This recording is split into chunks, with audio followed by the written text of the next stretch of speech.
Hey everybody, how we doing?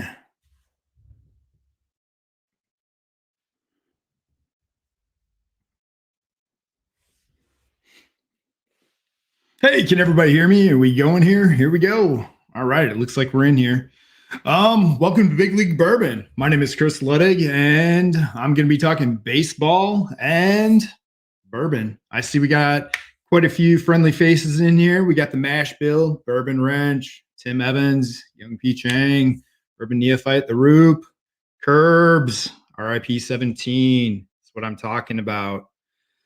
So this ought to be fun. It's opening day for baseball and opening live stream for me. So hopefully I do this well. Don't have too many hiccups on the first live stream, and we knock it out of the park. So how's everyone doing today? Anybody been catching the games?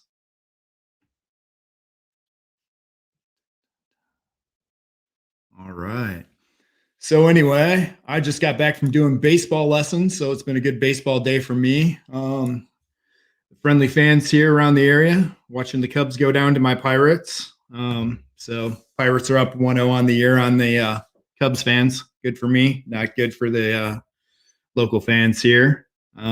I don't know about the Cubs, guys. It's looking like it's going to be a rough year. I show my predictions for the year. I don't have them finishing too favorably this year. So we'll have to see about that. So, what's everybody drinking tonight? I am going to break out that Stagg 15 for the first time tonight to celebrate opening day and celebrate our first live stream here. So, little Stagg 15. Get after it here, guys.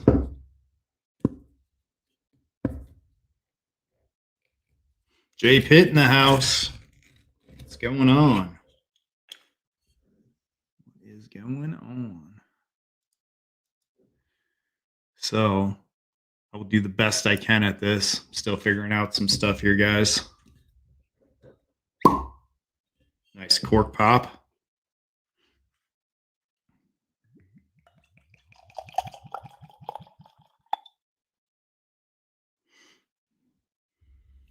Knocking out one of my baseball groups, Glenn Cairns there, a little barreled up. Group of former minor league players and former major league players, some of which will be coming on the show here with me as we get going. So, got everything working. Dun, dun, dun. Hold on 1 second. I'm going to add a couple things here.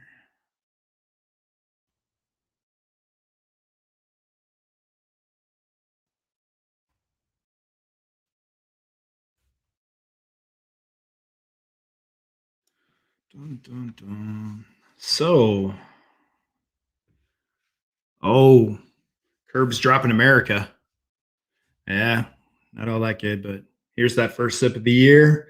Here's the White Sox taking on the Angels, dropping it here in the bottom of the first. Get that game going on. White Sox looking pretty good this year. Who's everyone rooting for? I know Tim Evans is on with the Cubs. Got a couple other people that are Cubs fans. What else do we got here? Who's everybody else following this year?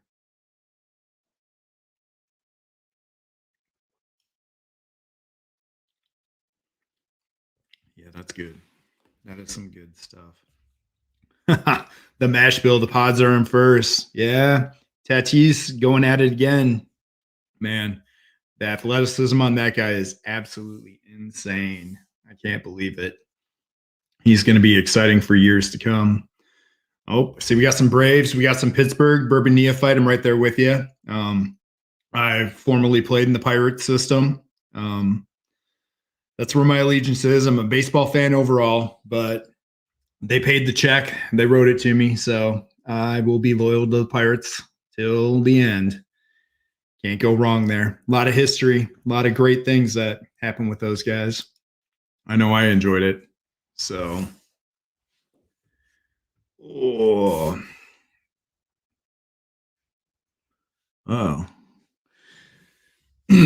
Yes, Jim Morris. I did play in the minors. I spent 3 years in the Pittsburgh Pirates system. Got to do lots of fun stuff with them. Got to work out with Willie Stargell quite a few times, which was very cool. Lots of fun stuff for any White Sox fans out there. Jermaine Dye, your MVP of the World Series. I have struck him out in my career. That's one of those little notches in the cap. That's fun. But yeah, minor league baseball is a good time. The Roop checking in. Big Tigers fan there, coming from the Detroit area. Now, I believe you're an Illinois transplant. So, at least you're not a Cubs fan. Sorry, Tim Evans. Oh, yes. Stargell at the Three Rivers. Yeah. I've only been to the new stadium. I never got to the old stadium. Pittsburgh's a fun place. Trev. Yeah, baseball, definitely fun. Definitely. Everybody needs to play.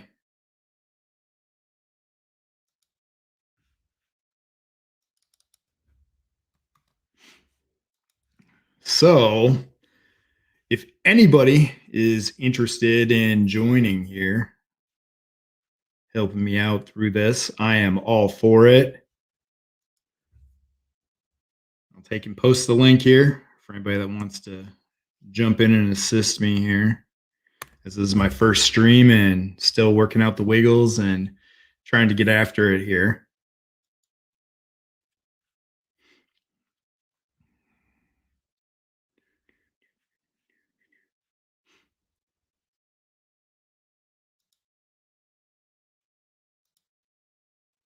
What is teaching a lesson like? So, right now, a lot of the work I do is one-on-ones. As a lot of the youth players are getting ready to head into their youth seasons. So, like tonight, I worked with a 13-year-old, an 18-year-old high school senior, and I also worked with an 11-year-old and a 10-year-old. On Mondays, I have kids that are and someone here. 1 second. Looks like we got Wags coming in. Wags is going to give me a little help out here, which I greatly appreciate, Stanley. Thank you, sir. So here's Wags, everybody. What's that? Hey, what's going on, Wags? What's going on? Not too much, man. Just figuring out the StreamYard, trying to get it going here. I'm trying to figure out why I'm getting a echo. Is that for me? I don't know if it's using my headphones here. These cameras. Screw up my hat, turn it the wrong way. Look like a true lefty. By the way, I was a left-handed pitcher for anybody wondering. I was a closer in the Pirate system, was a starter in college, played at the University of Evansville in Indiana in the good old Missouri Valley Conference. A lot of great players come out of there.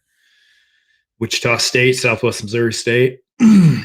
Evansville, we've had some good one. How crazy do the parents get?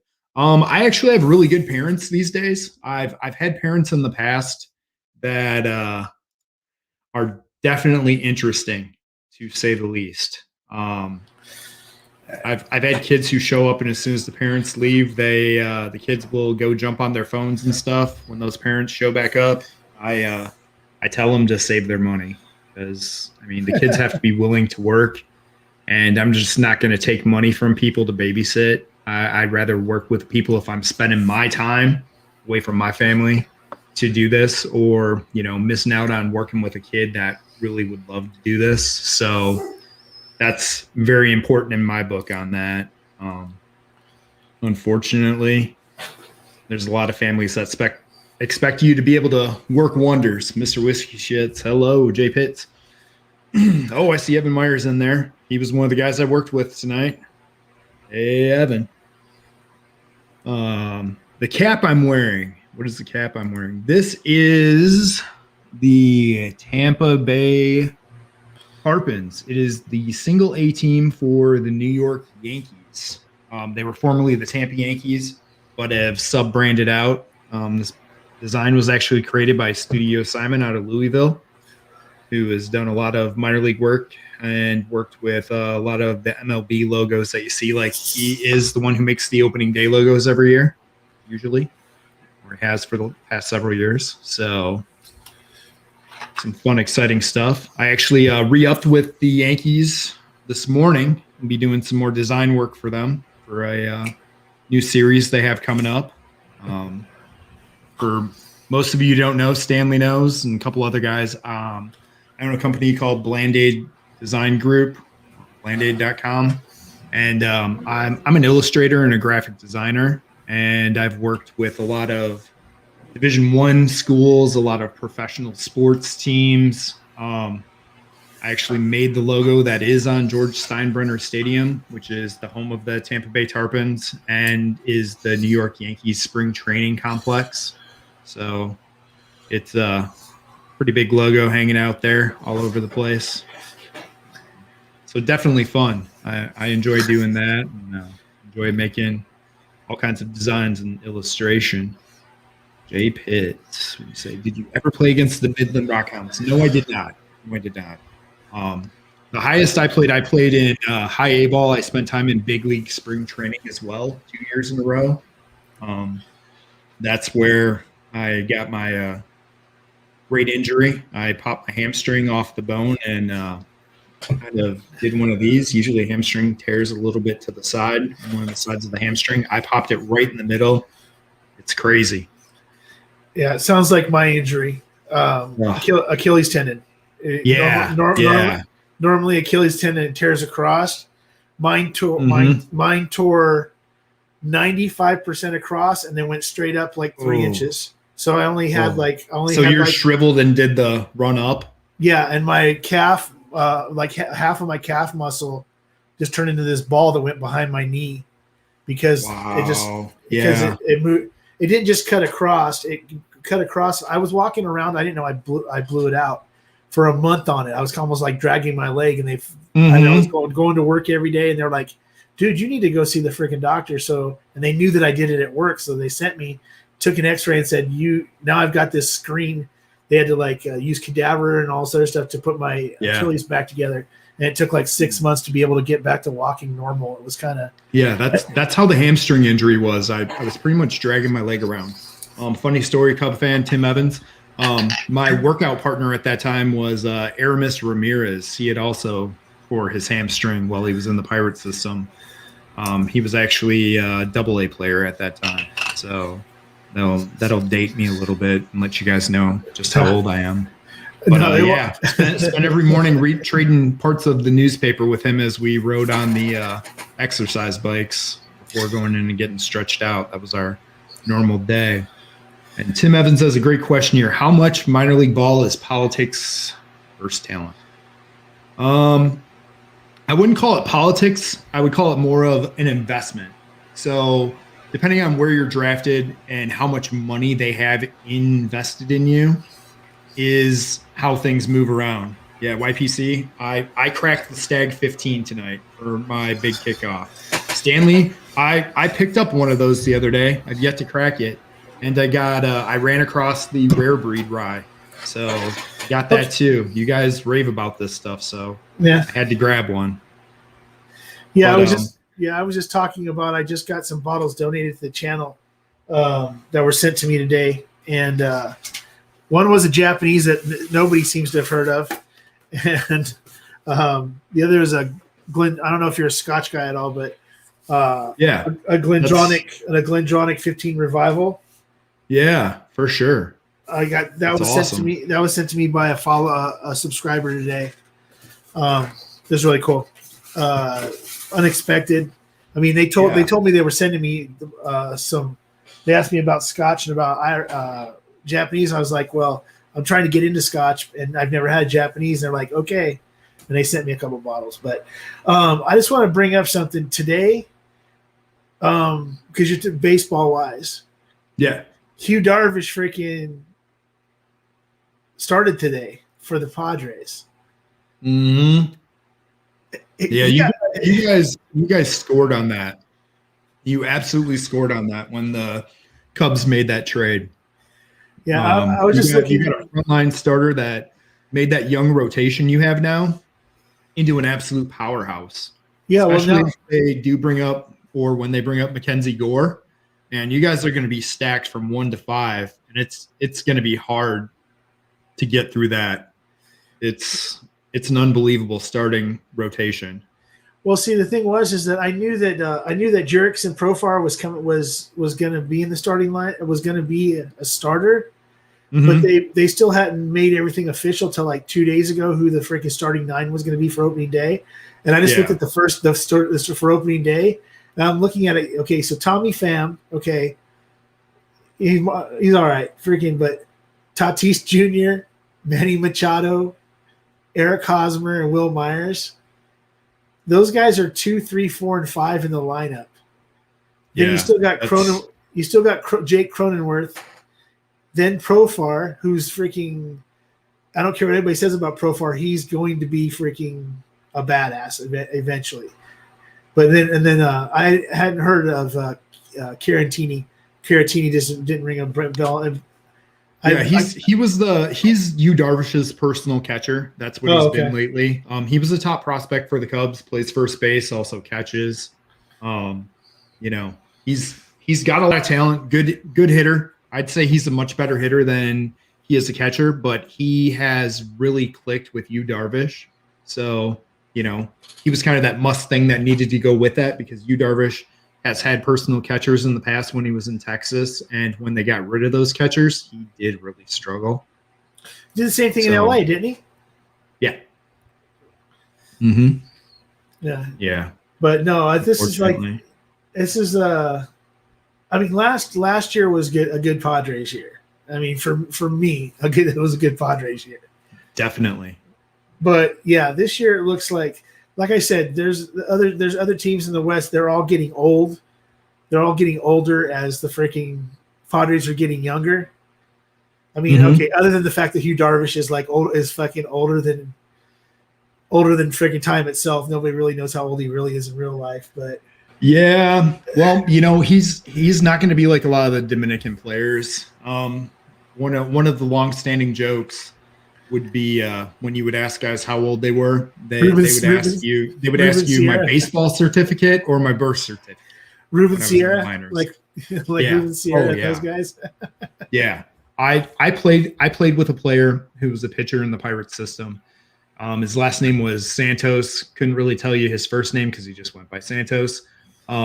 If he forgot to shave his head before we went out during spring training, and you could see the sweat glistening off the gray hairs on the side of his head, and you'd ask him how old he is, and he'd be like, my baseball certificate, 22, real certificate, 34. But that used to be a big problem. They've since started to work on that after the big scandal that happened throughout baseball with the White Sox had that minor league scandal. So did the Braves. Several of them have been fined for it, and they've kind of put in place really tracking these players where they didn't in the past. Who was the first player that starstruck you? Man. It's probably going to be one who's in the minors, and it was Willie Stargell. I didn't realize I was screwing around. I was a pitcher, but I also hit. So I would go screw around in the batting cages, and I was out there really early one morning, and I had somebody who was, telling me to just move my feet a little, do a little this, do a little that, and I started to do that. And next thing you know, boom, I turn around and Willie Stargell's sitting there, and I ended up sitting on the golf cart with him, spending the morning with him until we opened up regular camp. And we kind of had like a standing appointment every morning. I'd go out there and turn the pitching machines on at 6 a.m, and I'd hit, and he'd be out there, and we'd end up talking baseball, talking history of the game, talking hitting. I would definitely say it was him. I mean, I was around a lot of other big league guys at that time. To me, they were just guys. I mean, they were guys I worked with, the guys I played catch with, sat in the training room with, and was doing the same things as them. But hanging out with Willie Stargell, I mean, sitting with a Hall of Famer and getting to talk old stories and ask him, if some of the good old We Are Family stories are true. And, yeah, he had some even better stories to tell along the way. Yeah, I need to make people wrenches. Let me tell you, that's one thing I am not sure how to do. Okay, so what you do is you go to their whatever comment they made, like Tim Evans. Go to Tim Evans' comment. Okay, and it just pops up with the 3 dots. It goes to 3 dots. You click the 3 dots, and at the very bottom it'll say "Make a moderator." Boom! Awesome. That is fantastic. So awesome. I was never a baseball player. I told Chris one time I played a little bit here and there. I never was allowed to play. Well, I won't say allowed. I had a choice. I could be in music or I could be in sports, but I couldn't be in both according to my parents to keep my grades up. So I chose music. And then, but I did play a little baseball here and there, and I did play for the Navy, a couple base Navy teams, the Navy base teams and stuff. Played catcher and stuff. But the first person I ever met in baseball that I was starstruck by myself personally was Don Sutton. Okay. Yeah. Because Southern California kid, played with the Dodgers. He played with the Dodgers. He played with the Angels. I just happened to be at Anaheim Stadium one day.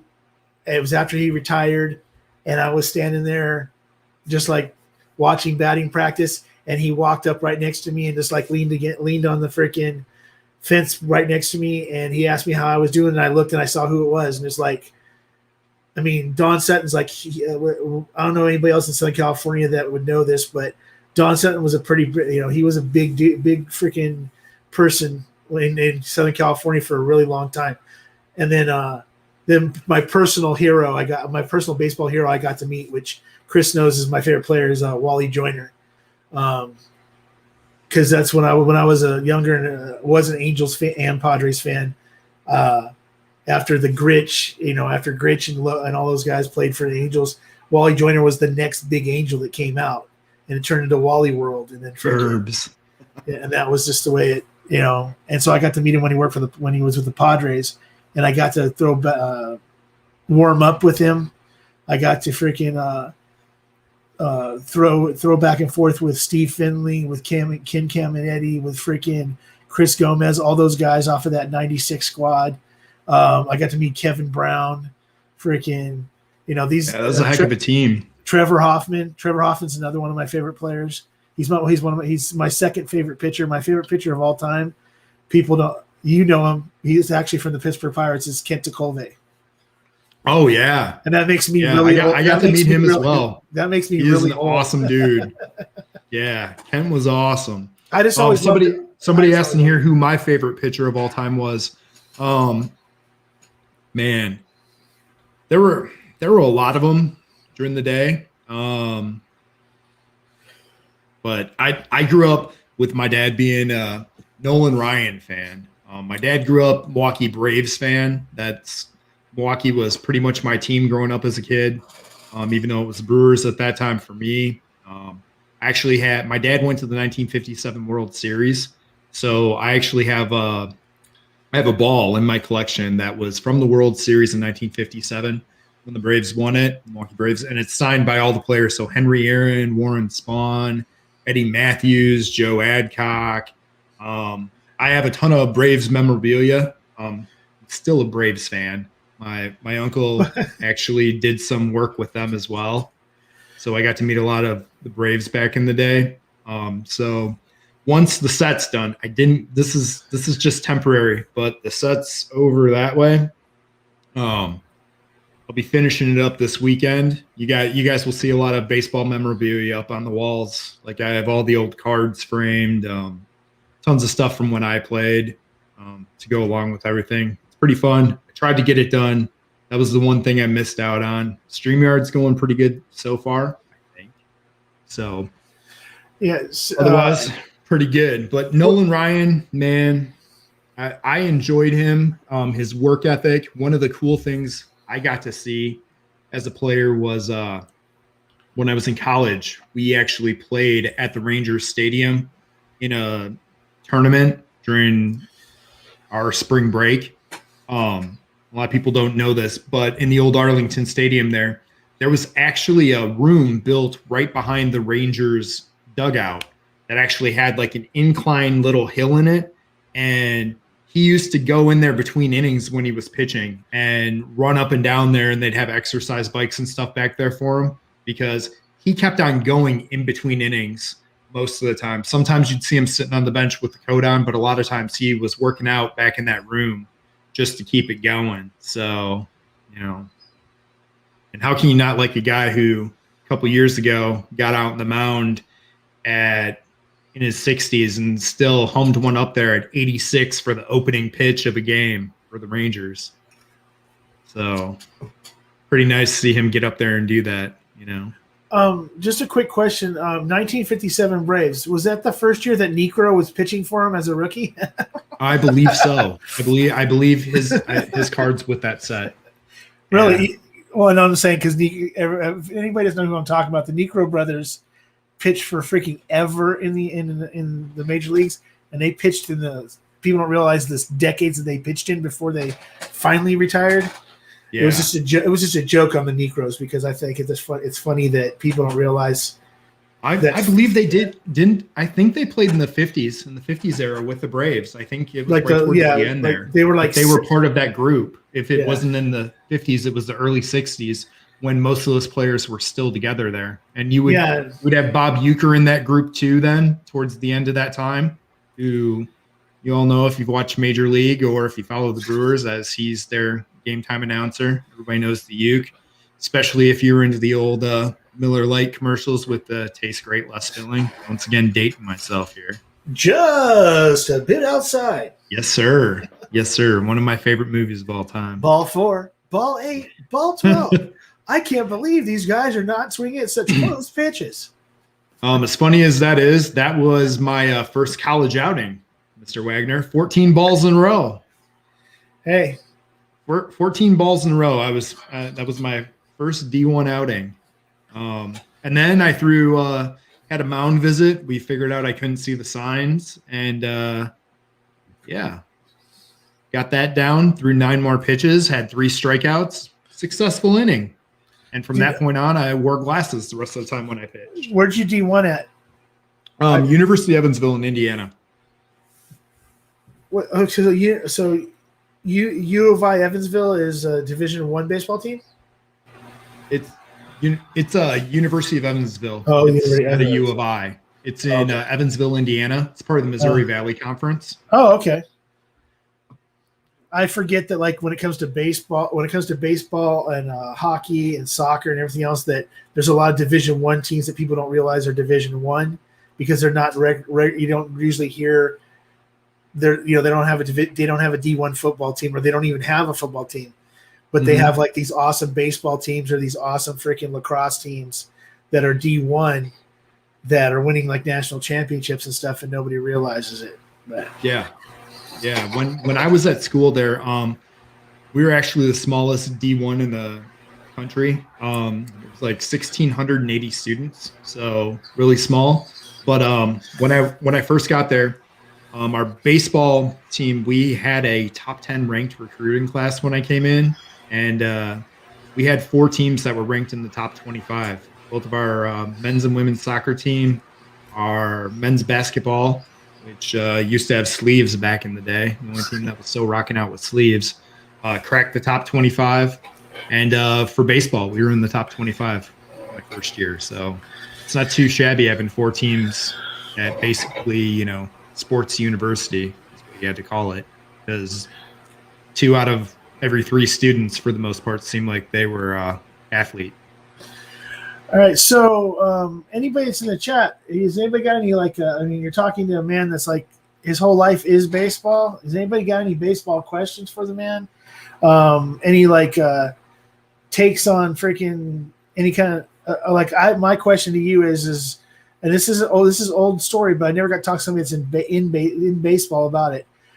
What are your thoughts on Curt Schilling telling the Hall of Fame that he does not want to be inducted and that he wants to be taken off the list? Well, it's kind of a power play on his part. I think it drums up a lot more interest. I don't think he's overly serious about it. He is in some of my groups. Um, this one actually, the whiskey group. We might try to get him on here. He showed a little bit of interest, so I'm going to see if I can get him on here. So that'll be kind of fun. But he's talked about it on end. I don't know. It was an emotional thing when he did it. He really feels slighted.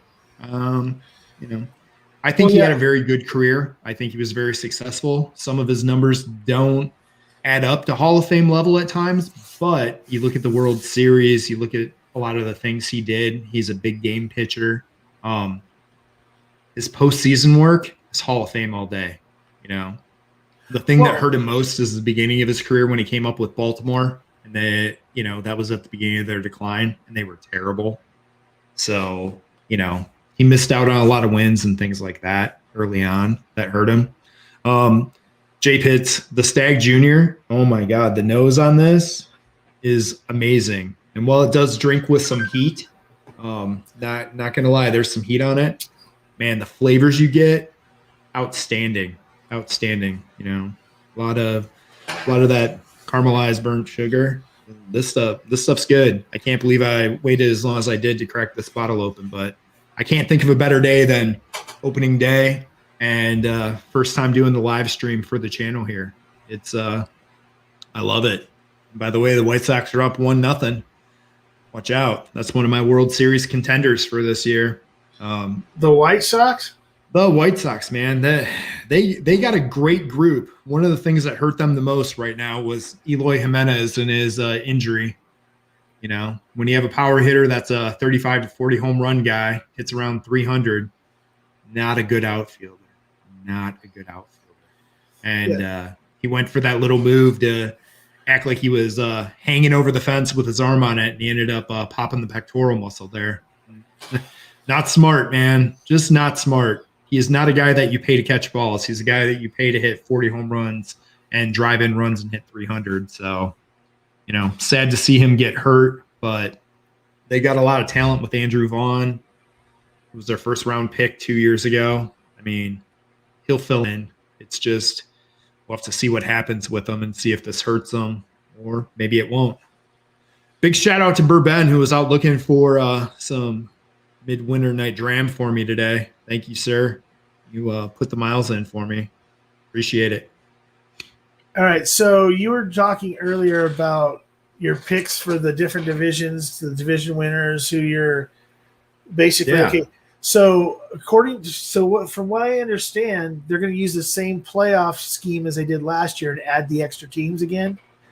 But so it's going to be an extra wild card, I think, is how it's going this year, is what they're considering it or calling it, that added wild card and keeping the series shorter there. So I like the format. I think it makes it a little interesting. We've seen a lot of teams miss out by a game at times, that I think we're better than the other teams. They just caught fire a little too late to get in there, or, they had that little sputter at the end, which happens. It's, goes both ways there, but I like it. Okay. I'll tell you what, I like that more than I like the NFL adding a 17th regular season game. I don't want to talk about that. I'm already pissed. Yeah. I'm not digging that, especially when it comes to the record books and things like that. Well, what they're saying is, okay, so what they're saying is that, number one, preseason doesn't mean shit, but we still got to make our money, so we're going to make you guys play a 17th game, which means if you want to get your paycheck and your team's out of it, not this year, but starting next year, because people don't realize that the bargaining agreement is up with the NFL at the end of the season. They've already discussed it. There is no guaranteed money anymore after this year. So whoever doesn't sign a contract now doesn't get guaranteed money. So that means that next year you don't play the 17th game, you don't get paid for the 17th game. So now they're playing more games, and it's at the end of the season where they're adding, you can say end of the season, wherever the game's added, it's still that there's no preseason games. They got what they wanted with that. They're going to cut down the preseason games or whatever. But then that doesn't really give people that might be able to be a superstar or might be able to not have to go to the practice squad to make the team because they don't have other than OTAs and in camp to show what they could do. It's like if you took the major leagues and said the MLB and said, you know what, we're not going to have any freaking spring training games. We're going to make our decision based on what you do in freaking camp. Right. Which doesn't tell you shit because guess what? No pitcher is freaking throwing at 100% against their own players in a freaking camp because they're trying to work their way up to a certain position to get those few weeks, that month of spring training games in. An inning here, 2 innings the next time, 3 innings, they extend it every time. That's why today Hugh Darvish, I'm sure he could have gone. He went 4 and 2/3 or whatever it was. Mm-hmm. He's not going to be most of these starting pitchers. I just started looking today. Most of them didn't go past 4 innings, between 4 and 5 innings. Not a whole lot of people made it past where a normal start would be 6 at a minimum. Freaking nobody made it to. Not a lot of people made it to 6 today, which means they're still building up to that because of everything else that's happened over this last few months. Mm-hmm. Yeah, and some of the stuff with camp that was going on definitely did that. I just wanted to say this. I forgot to do this. I got the ticker running on the bottom. Mr. Kerber has already donated. Thank you. But I'm gonna give away a bottle of Sagamore Spirits Cast Strength just because it's my first live stream. I got to do something. I got to give something away. I have won stuff on you guys' live streams. A lot of you that are in here, which is awesome. But I want to give away a bottle. I don't even care how many people are in here. I just want to have fun. I want to get in the mix and do it right. And this is one of the ones that actually did go over 112. It's a 112.6. Yeah. How did they just delay the Nationals one day to open? Yeah, they canceled for today because only one player did test positive. The 4 other players were labeled through contact tracing, and they did the rapid testing on them this morning, and the results came back inconclusive for those 4 players.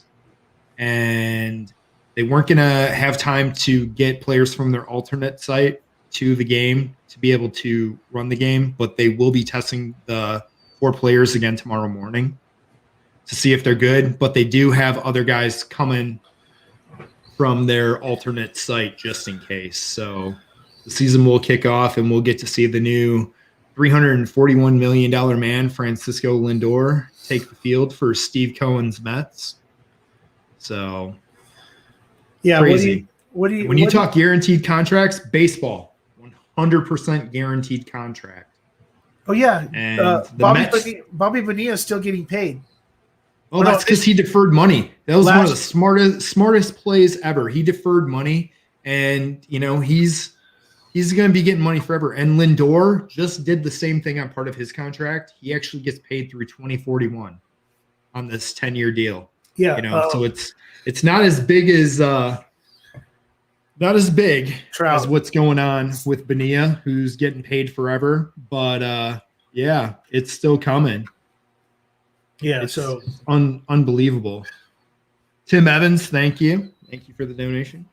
We're into the giveaway here. Appreciate it. It's awesome. All right, let's see. I'm gonna try something else. Let's see what I want to. Do I want to break open a new bottle? Oh hell, why not? Everybody says that this is all right, so I'm gonna go ahead and I got one. Dude, that's one of my favorite pours, Dan. I'm telling you, man. I love it. I was gifted this by a friend that was congratulating me, not somebody in the bourbon community, but congratulating me on getting a job. So he asked me if was there anything that I was looking for, and I just told him that, well, the Ezra Brooks 99 or a Rebel Distiller's Choice was the 2 that I've been kind of looking for the last few weeks. Yeah. Distiller Select. We got those around us here, the Rebel ones. I haven't picked one up yet. I need to grab one of those. And I meant to get it today, but I didn't. But I do have to throw a big shout out here. My wife came through hooking me up today. I got to show you guys this. Awesome. So she got a hold of me really early this morning and scored this bottle. Absolutely killer. She scored. Oh, is that rare and limited? It is a Smoke Wagon. It is the WC Elevator batch. Oh, she got an elevator bottle. Yeah, she got an elevator bottle. She called me and asked me if I needed to come and check it out, and I left work and flew down there to see her. She was holding on to it, walking around the store because it was literally on the shelf at the grocery store. So, yeah, don't count out your grocery stores, guys. Let me tell you that. Yeah, well, I have this is speaking of Distillers to Select. I was just had this out Distillers collection. I got this at a Winco. It's a freaking Winco store pick of Ezra Brooks Distillers collection. I got a couple of those as well after I got the 99s. Yeah. For anybody in the Illinois area, I know Tim Evans, you're here. We all know Tim Evans is from freaking Illinois. Him and Uncle Buck. Yeah, you guys. Benny's did get elevator batches. They did get to the store today. So check. I know the local one here does have them, but the GM has 3 bottles locked up in his office. So you guys might want to check out your Benny's, and if you're in good with them, you might be able to go score one of those tomorrow, because it sounds like quite a few of the Benny's got like at least 2 bottles apiece. Hey, there you go. Tim Evans and freaking Uncle Buck. You guys should do a show together on YouTube. Just call it the Benny Brothers. Nice. Benny Brothers freaking whiskey show or something, Everybody will get the reference. Everybody knows where you guys get the good stuff at. I just like giving Tim Evans has been really a support of my channel for a long time. Both here and on Instagram. He's always in my on my Instagram lives pretty much almost every time. So dude, I appreciate it. This community is unbelievable. Mr. Whiskey Shits, thank you for your entry, sir. I mean, everyone that I've met has been amazing. Bourbon was running around today trying to find me that midwinter dram, driving all over, showing me his GPS. Like, dude, that's amazing. And, I've been out hunting bottles for people as well. Because so many people have done it for me. Like, this community is awesome and picks each other up, helps each other out. I'm going to tell you, from me being a former minor league player, this community is the closest thing I've ever felt since I've been out of the game to that feeling. Like, everybody texts each other, everybody comments on each other's Facebooks, Instagrams, you're in the live chat, everybody's checking in on each other. I mean, to me, it's like the same. It's awesome. It's that brotherhood that I lost when the game ended, except for the guys that I stayed in contact with here and there until our Facebook group popped up that we have. But this group right here, amazing. Absolutely amazing. I can't say enough. I appreciate each and every one of you. And, even my wife has commented on it about how awesome everybody is, and, how, I get excited on the nights that I know guys are going on and stuff, and I look forward to it. It's like having that camaraderie and everything else. It's something I've been missing for quite a while since, baseball ended. Good 20 years now. Yeah, you know what? Kerber made a point, because I said something about whether or not I was going to open that 99 up, and he put up there, "Do it, Wags. It's opening day." So yes, sir. That's right. Today is opening day. So everybody in the chat, if you can, you don't have to, but we'll make fun of you if you don't, because that's how we do this. Bourbon Ranch, thank you, sir. Grab a bottle that you've gotten recently that you haven't opened yet, and pop it, and then tell us what you popped up, what bottle you popped. Mike Stahl, thank you for your entry. Well, I know Mike Stahl's not popping a freaking Rendezvous Rye. He's already freaking killed that one. Yeah, I don't know what I'm going to pop here after this Stagg, man. This stuff is, man, it's so good. I'm nursing it because it tastes so damn good. It's unbelievable. So yeah, so let's see where are we at right here on time wise. Okay. So you're right about the 45. How long did you want to go? You're at about 45 minutes right now because we want to get it. I really have been waiting to start asking you these questions about divisions and stuff. Man, you start asking. I don't care. I'm all in for this. I don't care how long we go. There's people still here. I'm having fun. I'm off tomorrow. I'm actually going to pour some early times. I cracked this the other night on the Hot Buttery Rolls stream. There you go. And actually, I love this. This stuff's pretty good. And I'll have one of these just to cut down on the heat a little bit. And then I'll pop something else. I'll pop one more bottle for opening day. Why not? So, cheers. All right. So, in the chat, pick a division? Pick a division in baseball, American League or National. Pick American League or National League, and then we'll start going. We'll run through some freaking teams and stuff, and get get the baseball guy's opinion on stuff. In case you're wondering, guys, Sagamore Rye cast strength 112.6. That's what we're giving away tonight for opening day, opening night of the stream. Ooh, Mike Stahl scoring a Houston 14. Is that the new batches or is that last year's? Yeah, and what state is it? Because Missouri 2 sucks. I mean, Missouri 2 is not great. I have it. It's enough to where I'll drink it every few months, but it wasn't something I was going to knock the hell out of. Actually, really? the Calumet 14 that I got the same day. Yeah. Because the guy sold me a 14 and a freaking Sam Houston 14 the same day and gave me like a $50 discount off the bottles being together. And freaking, so I grabbed, this is back when I had money.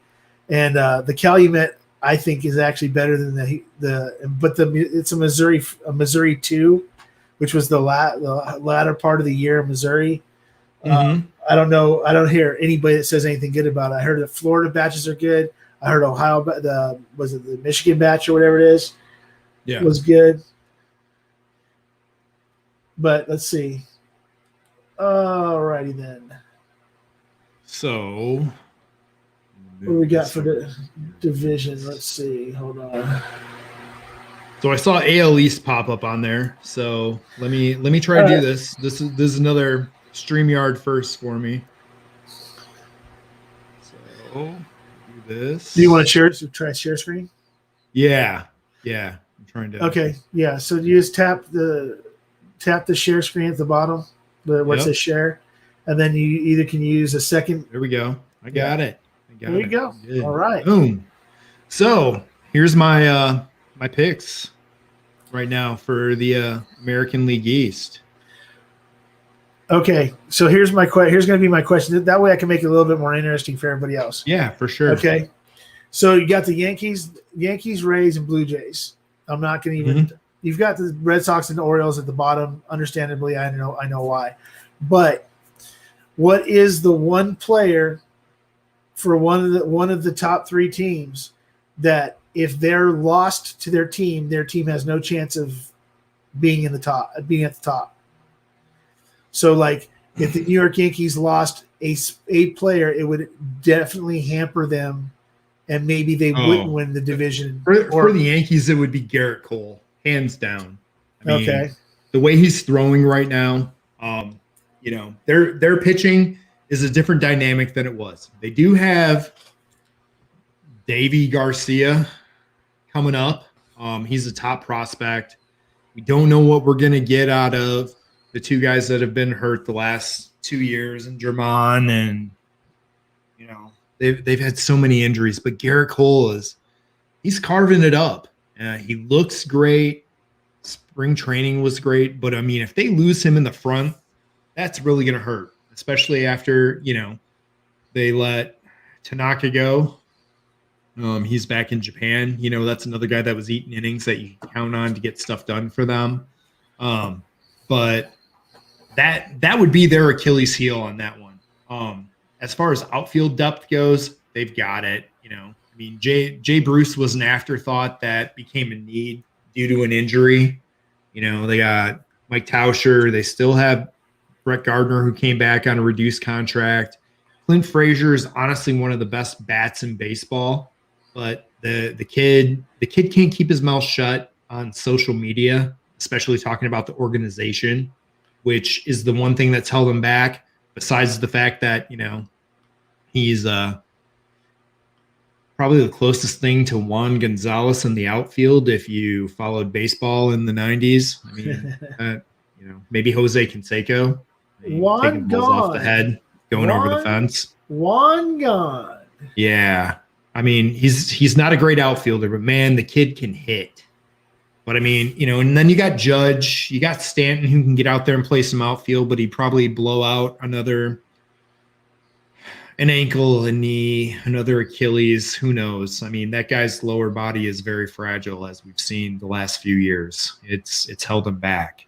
I am excited to see what the Rays do. I mean, that is one of the best drafting organizations on earth. Even after Andrew Friedman took off and went for the spoils and riches, heading out to the Dodgers to replace Ned Colletti, they've continued to draft strong, but they're still riding out the international scouting and the drafts that he put together.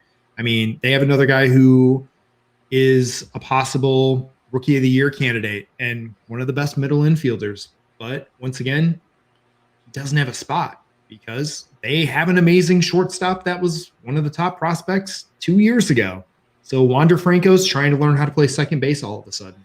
But he's the number one rated prospect in Baseball America last year. The Blue Jays have amazing young talent, but it comes down to pitching and if they can put it together. And one of their pitchers is one of my Rookie of the Year candidates, and Nate Pearson. And if you've never seen Nate Pearson, he slid a lot farther in the draft a couple years ago than I thought he would have, being that he was topping out at 103 miles an hour coming out of a JUCO in Florida.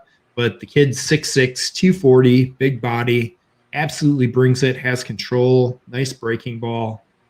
I mean, if he can stay healthy, he got hurt last year. If he can stay healthy, that pumps them up a notch, and I would put, they would be 2B instead of third. So, what do you think? What do you think of the addition of Ji-Man Choi at first base? I like him. He has some great upside, some great bat speed. Very knowledgeable hitter, very smart in the way he plays the game. Coming from over there, if you've ever got to witness any of that, when I was in spring training, the Pirates shared the complex at the beginning of the year with one of the Korean teams from the professional league, and they're called the Hyundai Unicorns. Right. Man, that is some of the most regimented, fundamentally sound baseball I've ever seen in my life. And if any of you guys watched the Korean League on ESPN last year, well, we were shut down with COVID and theirs was going on. It's some great baseball. There are some amazingly talented guys over there that are homegrown, and it's fun to see them come over here and compete because they can play. They can play all day. And I'd like to see a little more of the Korean influence. The Pirates had a little bit of that, but unfortunately, we as an organization got the guy who couldn't stay sober and has racked out like 4 DUIs since he's been in America, and now is unemployed in baseball. So we'll just leave his name unannounced. But solid player, had a lot of potential. Man, can't be drinking and driving when you're not American. And so you're getting paid millions. So like with the Red Sox, okay, is the reason that you're not giving him really any props by putting him all the way down in fourth? Is it literally just because of their marginal to barely holding on pitching staff? I mean, yes. Chris Sale's coming back, but I mean, he's not ready. It's going to take a while. I mean, watching guys recover from Tommy John surgery, he's going to come back, and when he's back, he's going to be very strong. Don't get me wrong.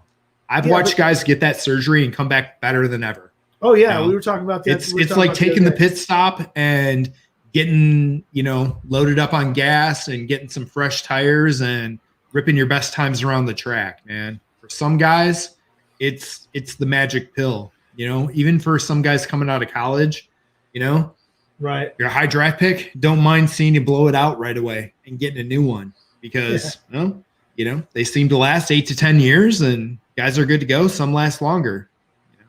You just never know.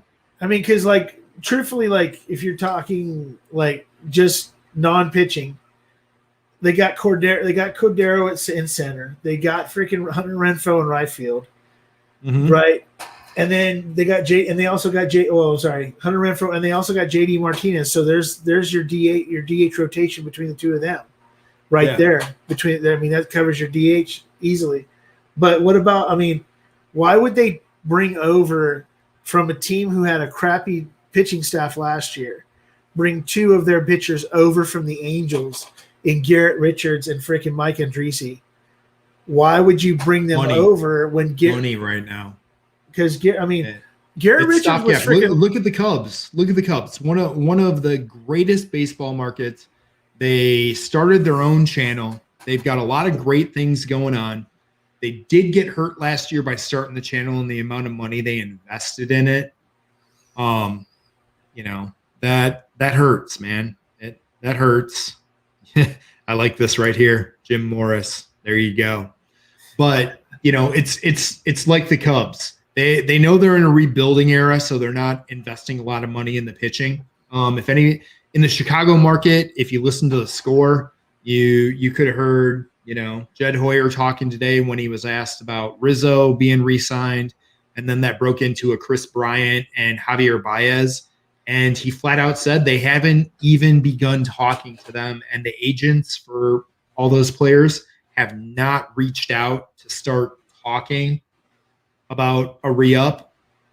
All those guys are eligible. They all just watched Francisco Lindor make $341 million by signing his name on a piece of paper today. And the Cubs haven't even started talking. So if you're a baseball savant or just a huge-ass fan, I'm telling you, the Cubs are going to be selling those guys this year. Baez, Bryant, they're going to be selling them once we get to June and before the trade deadline, the new updated trade deadline. They're in a rebuilding phase. Jed Hoyer's going to rebuild.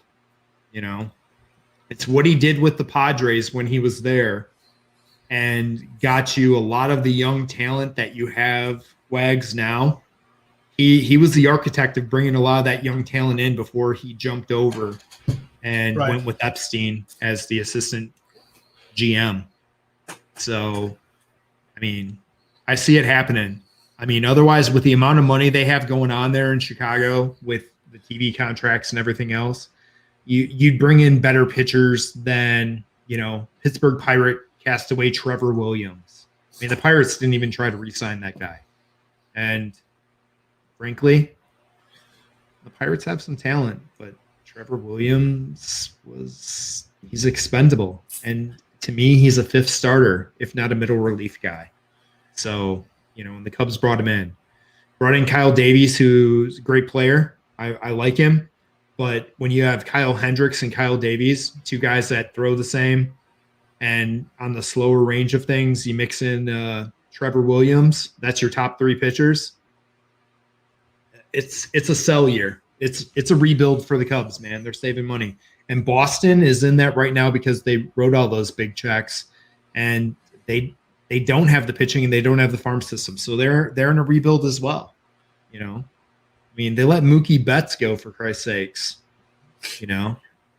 You let one of the most dynamic players you have had ever, for all the different things he brings to the table between defense, hitting, offense, community service. That guy's going out after games, buying meals and delivering them to the homeless people around the park after a game. A multimillionaire on his own with nobody with him, no camera crew, no nothing. Dude is a stud all the way around, and they let him go. Yeah, and in my opinion, didn't get shit back for him. Who else is like that? That people always thought was a jerk forever, but is like that too. Is like really like involved in the community. The Padres he still works for the Padres after all these years. Is Fernando Valenzuela? Yes, he does this deal where every Padres home game even back when they were at the Murph.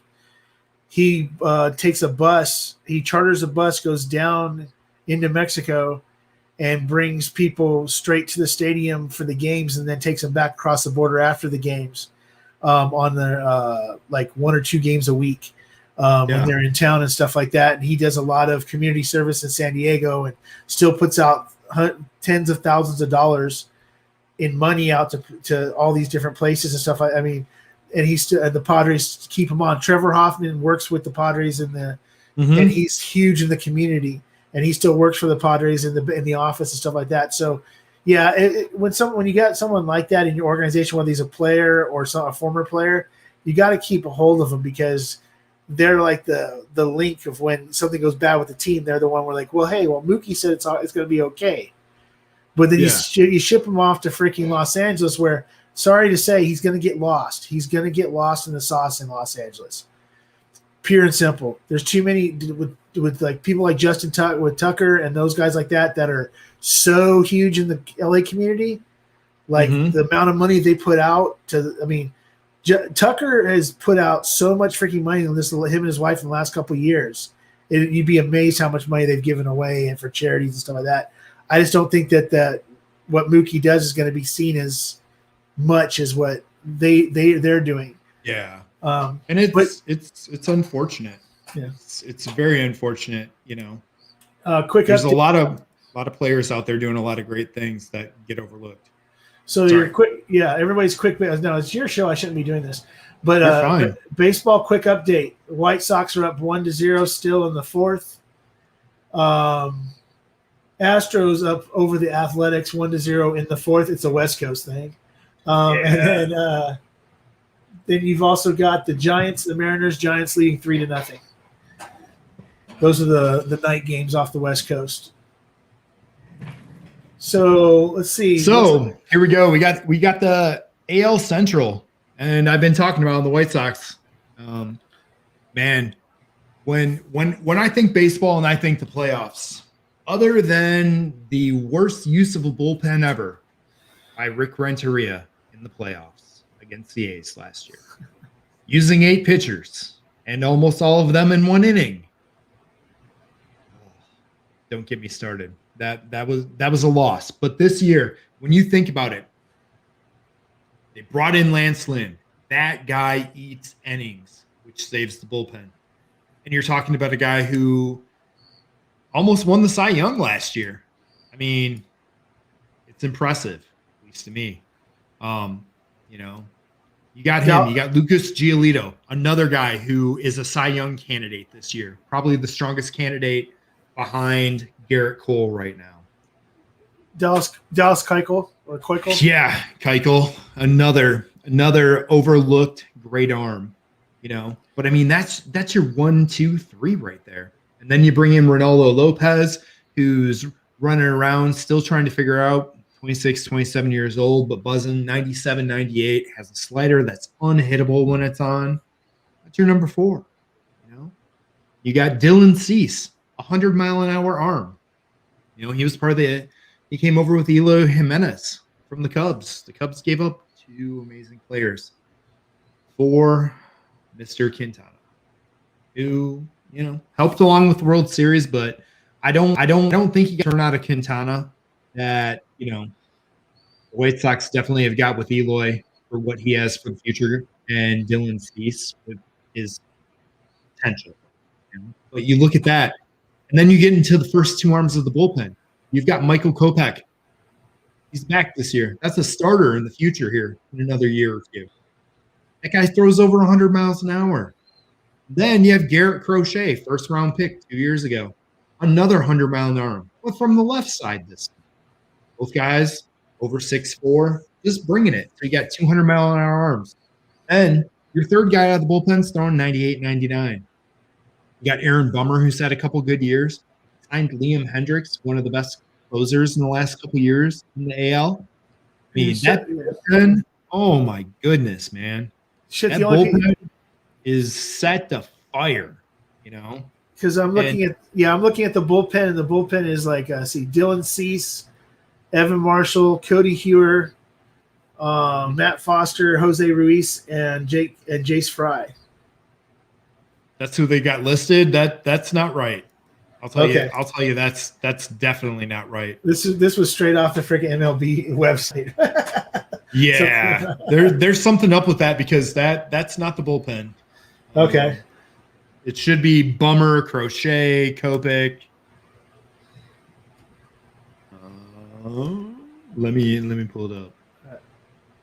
Sorry, Oh, you're good.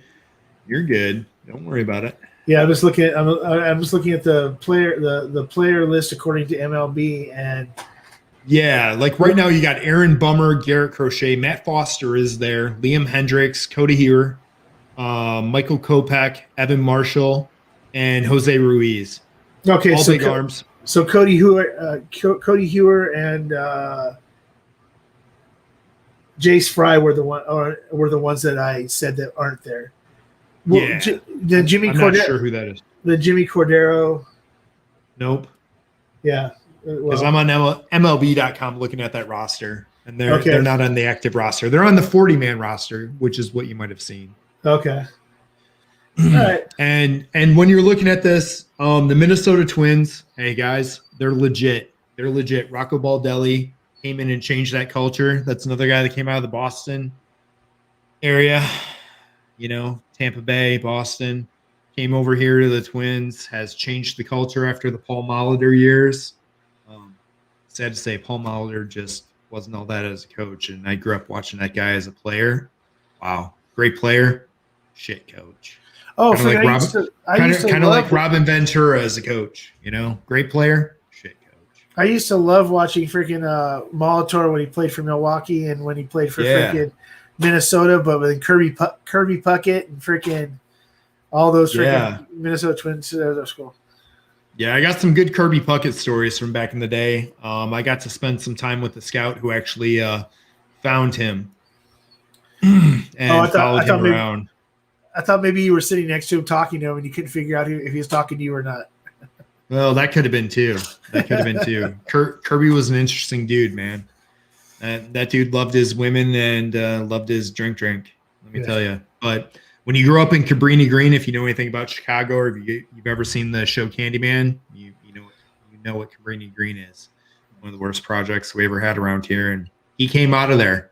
Success story. Went to junior college, ended up at Bradley, ended up with the Twins. Amazing player, amazing guy. Got into trouble after his career was over, but that dude was a gamer all day. And the stories I've learned about him, from sitting with the scout who found him and things like that, absolutely amazing that Kirby Puckett ended up where he did based on the situations he had going on in his life. Like, he should be an inspiration to a lot of people because he was Chicago tried and true, man.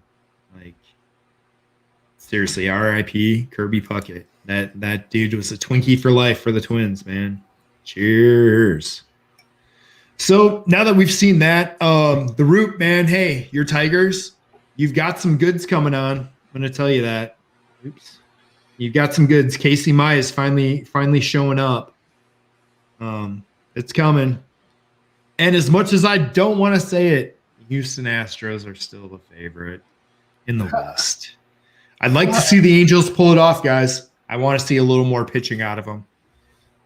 I mean, hey, Richie Z, thanks for that, man. I tried to dial this in. Trev, the Bourbon Ranch gave me lots of tips on getting my setup done and getting ready and testing everything out before I went live. And this took that to heart, man.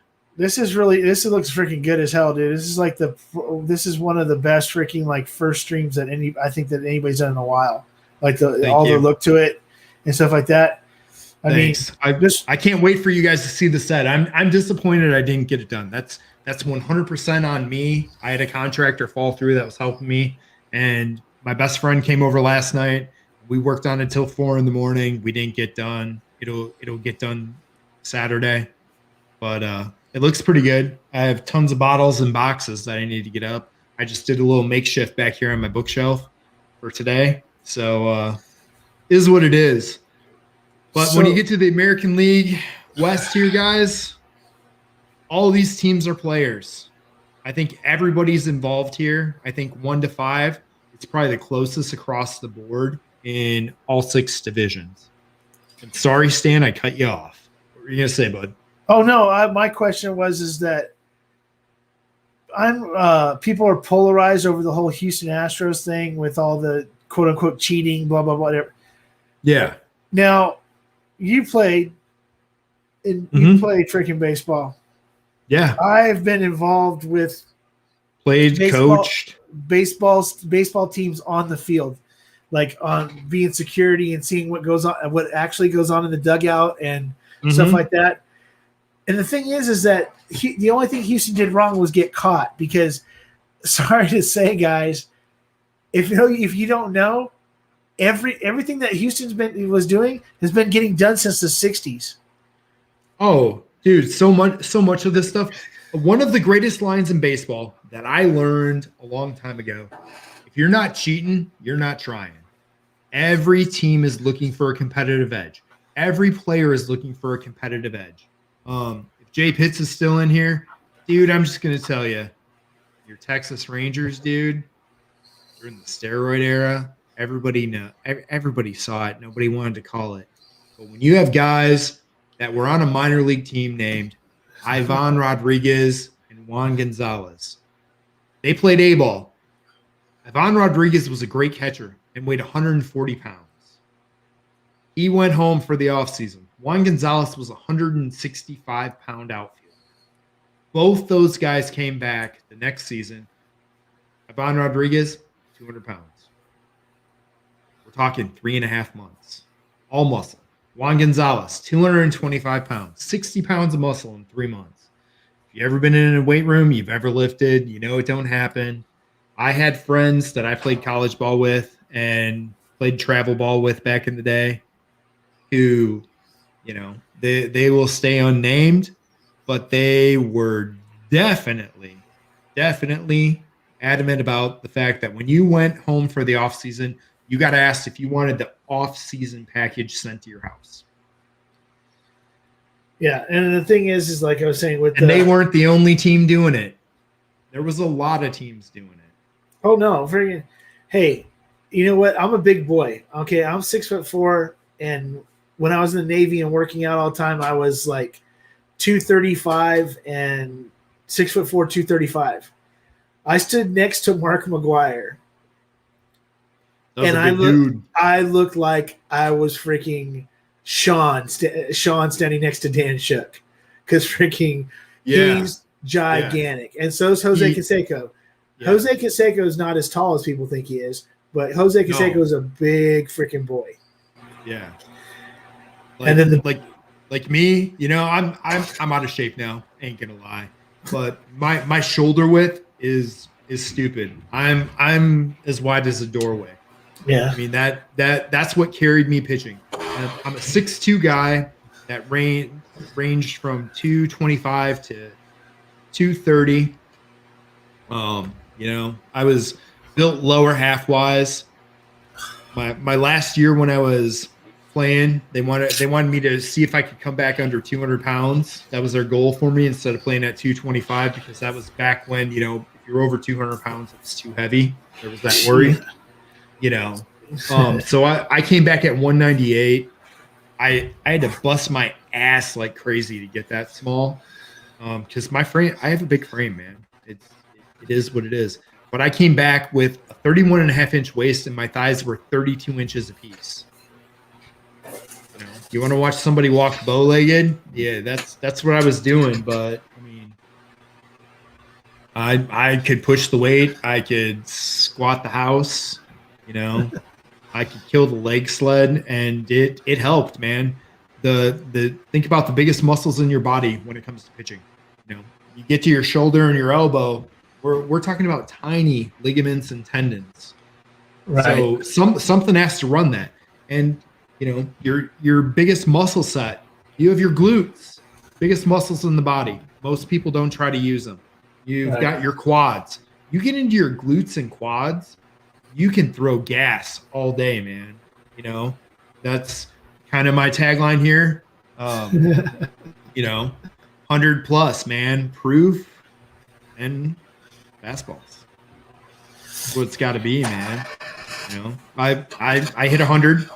I hit 102 from the outfield back in the day in the old guns. When it wasn't coming out of your hand, but when it was crossing the plate. I still say some of these guys don't throw as hard as they say they do. Because if you go back on some of the old boys, and if you ever watch the documentary Fastball, you'll see just how hard some guys really threw. I've sat behind home plate. I've stood in the box with guys who are 95 throwers these days, and I guarantee you, go to my grave with it, that I've caught guys who throw a lot harder that were not considered 100-mile-an-hour throwers who might hit 95, but threw 92, 91. And I think they definitely throw harder than guys that are 95ers these days. Well, okay, so it's okay. Momentum's momentum. Speed is speed. There's a difference. There's a difference between momentum and speed. Momentum hurts. Speed doesn't. Right. You can go fast as hell, but if there's no momentum in what you do, there's no physical like weight movement, because you can go 100 miles an hour and weigh a pound, but if you're going 100 miles an hour and you weigh fucking 15 pounds, your impact is gonna be a lot harder. Or if you're doing 90 miles an hour, but you're 3 times the weight of what's going 100 miles an hour, it's gonna make a difference. So someone that's a bigger person that's putting more oomph into a ball and changing it can throw a 95. Well, people hear like those guys that throw those that'll throw like 90 miles an hour, and you hear a pop every time they hit the freaking mitt. Oh yeah. And a guy will throw a 102, and it'll be like a whimper going into the mitt. And it all has to do with where the straightness, if it's curving, what it's doing, everything else. So you can throw a 96 mile an hour curveball and get nothing out of it, but throw a 91 mile an hour straight fastball, and it's going to hurt shitloads more to that catcher's hand than that freaking curveball you threw. Mm-hmm. So it's just pitch variations and freaking spin and all that shit. Spin rate is what makes the heavy ball, the huge smack in the hand that you hear, that loud pop on the glove. A low spin rate's not going to get that for you. A high spin rate is going to be a heavier ball. It's going to be harder to lift. That's when you're hearing it crush. I know we got a lot of Atlanta guys, or at least a lot of guys that I've talked to with the Red and Curbs and everybody else. Yeah, you're getting ready to get a bunch of people freaking sitting there thinking you're the greatest thing that's since sliced bread right now. Well, I already admitted, I come from that Milwaukee Braves background. My uncle doing stuff with the Atlanta Braves as well. I like the Mets. I like where they're going. They got a lot of talent. It's coming. The Washington Nationals are close once again, but they just sent down some of their top prospects, and Carter Keyboom, a couple other guys. They're still missing. Juan Soto might be the MVP in the NL. He really might. The talent there is unlimited. I got to work with the team that signed him that are agents. I used to be a consultant for Octagon, which is one of the largest agencies out there representing basketball players and baseball players. And Atlanta Braves, man, Johan Camargo. I was on the team that locked him back up. I'd like to see that kid do more. Unbelievable talent, just kind of got left off, and he's that extra guy for the Braves right now, especially with Austin Riley taking on the way he has. So I'm sorry to say the Phillies, man. Dude, they fell apart. They really fell apart. Gabe Kapler ruined that team. Sorry, any San Francisco fans out there, but Gabe Kapler might ruin your team next. He likes to be analytics. He likes to be crazy. Likes to have a bunch of one-on-one meetings and treat first-year players as if they're 10-year players when it comes to meetings and voting and stuff. It just don't float that way, It don't work. It's not a good system. He doesn't run pitchers well. He's taken that team down, especially awful after they invested $330 million in Harper. But that poor team went the wrong way. Miami Marlins, I'm telling you, 2 years from now, I might have them as number 2. They've got a lot of young talent. They got 2 guys that are on my rookie of the year list right now. There's a lot going on there. Jazz Chisholm, there's Sixto Sanchez. That's a guy that the Phillies traded away for no good reason. One of the best arms out there, So hate to see that happen, mortgaging the farm on something they shouldn't have. But, that's where it sits. Do you think? Oh, sorry. No, go ahead. Go ahead. I was just popping up another one to get a segue. Yeah. So with the Mets, okay. Yeah. Do you think they're past their regular 3-year fire sale stage? Yes. Where where every 3 years they get rid of everybody, and right now they've got DeGrom, Syndergaard, now Lindor. Robinson Cano's on the back end of his career, but he can. Yeah, he's on the way out. I wouldn't be surprised if they really phase him out this year.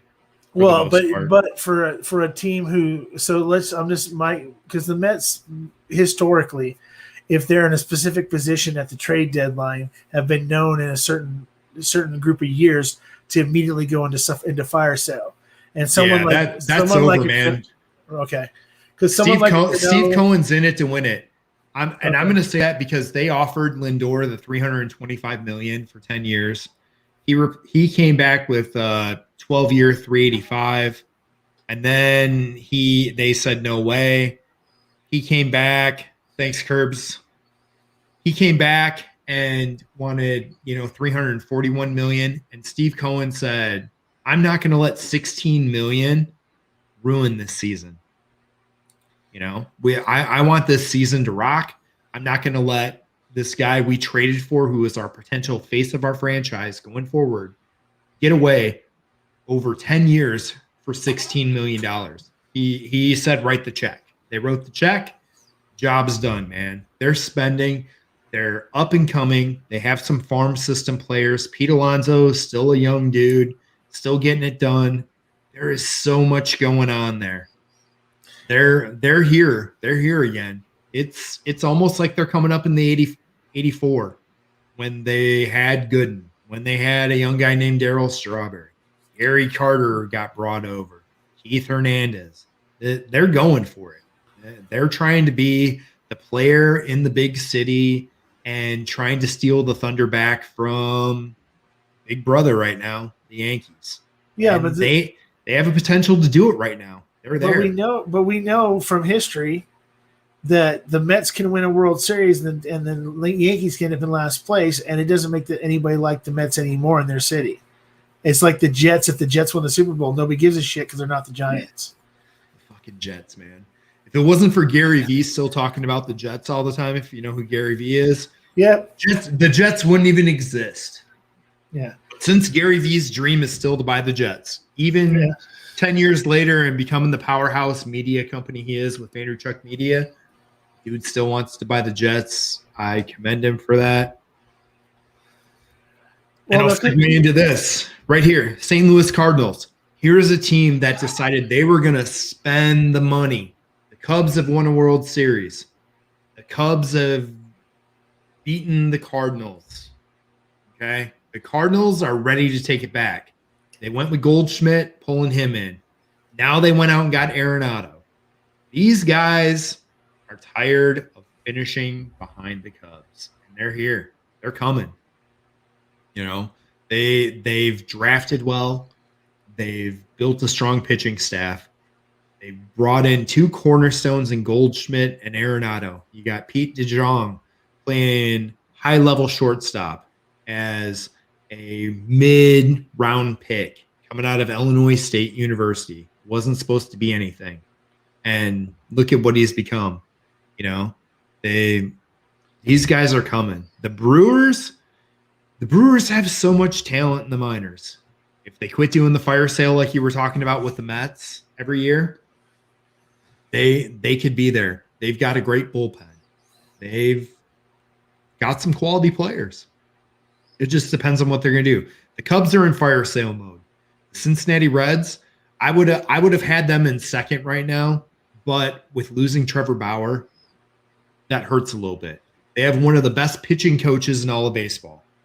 Derek Johnson helped shape Vanderbilt University into what it is today, which is Pitcher University, if you don't know.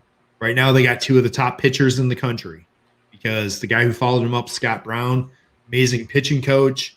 I've worked with both of them. I've spoke at conferences that both of those gentlemen have spoke with as well on panels. Derek Johnson was actually a pitching coach for me when I was a player, when he was still a coach at Southern Illinois University. He was my college summer team coach. Spent a lot of time with him, picking his brain. Still talk with him to this day. That guy resurrects careers. You know, he took Sonny Gray, who left Oakland, went to New York, shit the bed, and resurrected his career last year. He does practice in, if you know anything about baseball, Driveline, which is one of the biggest up-and-coming analytics and pitching study companies. They've done great work with a lot of people. You know, I can go on and on, man. But they brought in Driveline to be part of the system. Kyle Body, who started that whole system and that whole business, is a coordinator for them. Derek Johnson brought him in. They're trying to build up with the new school analytics and go, and they're close. Give them another 2 years to bring some of their young guys along. They've got a great catcher coming up right now. They're going to be fantastic. The Pirates, yeah, they're lined up for the number 1 pick overall. Jack Leiter. Once again, Vanderbilt pitcher. The guy's 6-0 right now in the year with a .25 ERA. I think he has 60 strikeouts in 34 innings. He's on a 9. He's on a 16 and 2/3 inning. No, 17, maybe 17. 17 inning no hit streak. They pulled him the other day in the middle of another no hitter. And, you know, he was like, okay, whatever. You know, it's early in the season. But the guy's got 17 plus innings of no hit ball and lights out. And their number 2 pitcher, who was rated the number 1 pitcher of the season coming into the season, Kumar Rocker. His dad was Tracy Rocker, former NFL player, now a coach at University of Tennessee for offensive line. That dude's rocking a .4 ERA, has 60 plus strikeouts in 35 innings, 6'6", 250 pounds, was drafted in the first round out of high school, decided to passed up $4 million, playing at Vanderbilt, you know, won the College World Series and carried the team in his freshman year. Here he is, ready for the draft. Those two dudes probably going 1 and 2 in the draft. A lot of information. Sorry, guys. I like to ramble when I talk baseball because I love it. I love it as much as I love this bourbon community and bourbon world, and as much as I've learned about this stuff. Man, I ramble about bourbon too when I get around my friends. You guys, you guys know so much of this stuff. I don't ramble about it that much. I will once I get some of the former players on here. We do have guys lined up. I'm just finalizing the schedule. Jason Hirsch, a former Houston Astro and Colorado Rocky, will be coming on. Former 6'8" left-handed pitcher, played 3 years in the big leagues. I have Jeff Rebele, former 13-year player, middle infielder, Baltimore, the Twins, the Cubs, kind of all over the place for part of his career. He's going to be coming on one night with us to talk baseball, drink some bourbon. We got Rich Rodriguez, who spent time with the Cardinals, the Giants, I believe the Texas Rangers as well, former University of Tennessee player, 13-year career once again in the big leagues. He's lined up to come on, and I got a bunch of other names that haven't finalized or confirmed, but have said yes, they'll be on here. So be on the lookout. I'm going to be doing some fun stuff, bringing some fun people on. We're just going to get after it here, man. It's going to be a lot of fun. Yeah, it's interesting to me that, okay, so like one of my friends played in the major leagues for a long time. Greg Colbert. Yeah. First baseman, played with the he played with the Rockies, played with the Florida Marlins, He was a coach for the Red Sox. He was a batting coach for the Red Sox not too long ago. Mm-hmm. So we went to junior high and high school together, and It was really cool when he was playing with the Marlins. When I was working with Padres, so I got to be in the dugout with him, hanging out with him, and like Craig Counsell and all those guys back when they all played. Yeah, together definitely. On the Florida Marlins, not the fucking Miami Marlins, but back when it was the Florida Marlins. Dude, those Florida Marlin teams were badass. There were some great players on those teams. Even the years they didn't win, they had some major talent. And talk about fire sale teams, win a World Series, fire sale. Win a World Series again, fire sale. Sign a bunch of amazing young kids you have, and then trade them all. Christian Yelich, Stanton, Ozuna. I mean, think about that outfield. If you had that for an outfield right now, wow. I wouldn't have you ranked in last place. The thing that was really funny to me about the whole Greg Colburn thing was when he started out in Montreal with the Expos, because that's where he started his career at, was with the Expos before they moved, and then he went to Florida from there. And he played in Atlanta and everything else, was that his claim to fame was being a pinch hitter. Yes. He was very acclaimed at that. He would get paid $1 million+ per year to literally sit on a bench to wait to be a pinch hitter when he was in Atlanta. He'd play first base every once in a while because he started out as a catcher and his knees finally got to him and stuff like that. But then he became this pitch hitter that everybody every time that his contract was up with the team, he wouldn't be like 2 or 3 days after his contract was up, somebody was trying to give him more money to come be a pinch hitter. And it's like, if you look at his numbers, he's like, he's not Manny Mota, but he's freaking like up there in that like top 10 pinch hitters and shit of all time because of what he did. Yeah, and it's like modern day guys, Lenny Harris, he's stuff like that. So he's been around. So it was really cool that I knew him. He was a freaking, he's a friend of mine in high school and everything else. And I every once in a while cross paths somewhere and see what hey, how's it going or whatever. But yeah, it was. I always thought it was funny is that some of the players people don't see that are like, well, why is that guy even on the bench? That guy might be the pinch hitter they're waiting to beat you with. Yeah, that they're paying more. That they're actually paying more than like their right field starter. Just sit the bench so that he can come in and freaking crank a home run or is always good for a hit type situation. So yeah, some of those guys have had amazing careers that way. Yeah, and it's kind of like being a DH to a point. I mean, yeah, dude, to me that's where it's at. Or that backup quarterback. Dude, yeah, there's been some great guys out of the University of Wisconsin. You think back to the Peyton Manning days. Jim Sorge was his backup. That man made $40+ million in his career and probably played 3 games total. Yeah. That's just insane. It's absolutely insane how that works, But I have to say, you are literally probably the smartest baseball mind that I know, because in the National League West, you've got the Padres winning the West. Cheers, Tim Evans. I had to say something. Oh, I appreciate it. Daniel Kerber, hate to see you go, but I understand, man. Thanks for coming out. I know it's getting late for a lot of guys, especially on the East Coast. Absolutely appreciate that. Quitter. I'll let you know if you win, man. You've got a killer chance. Right now we got 6 entries for this bad boy. Little Sagamore cast strength for anybody that doesn't know. Putting it out there. Coming up. There you go. Get your chance at it, man. And I don't care how many guys enter. I just want to give an awesome bottle away. I think this stuff's pretty damn tasty. Makes for a good first night.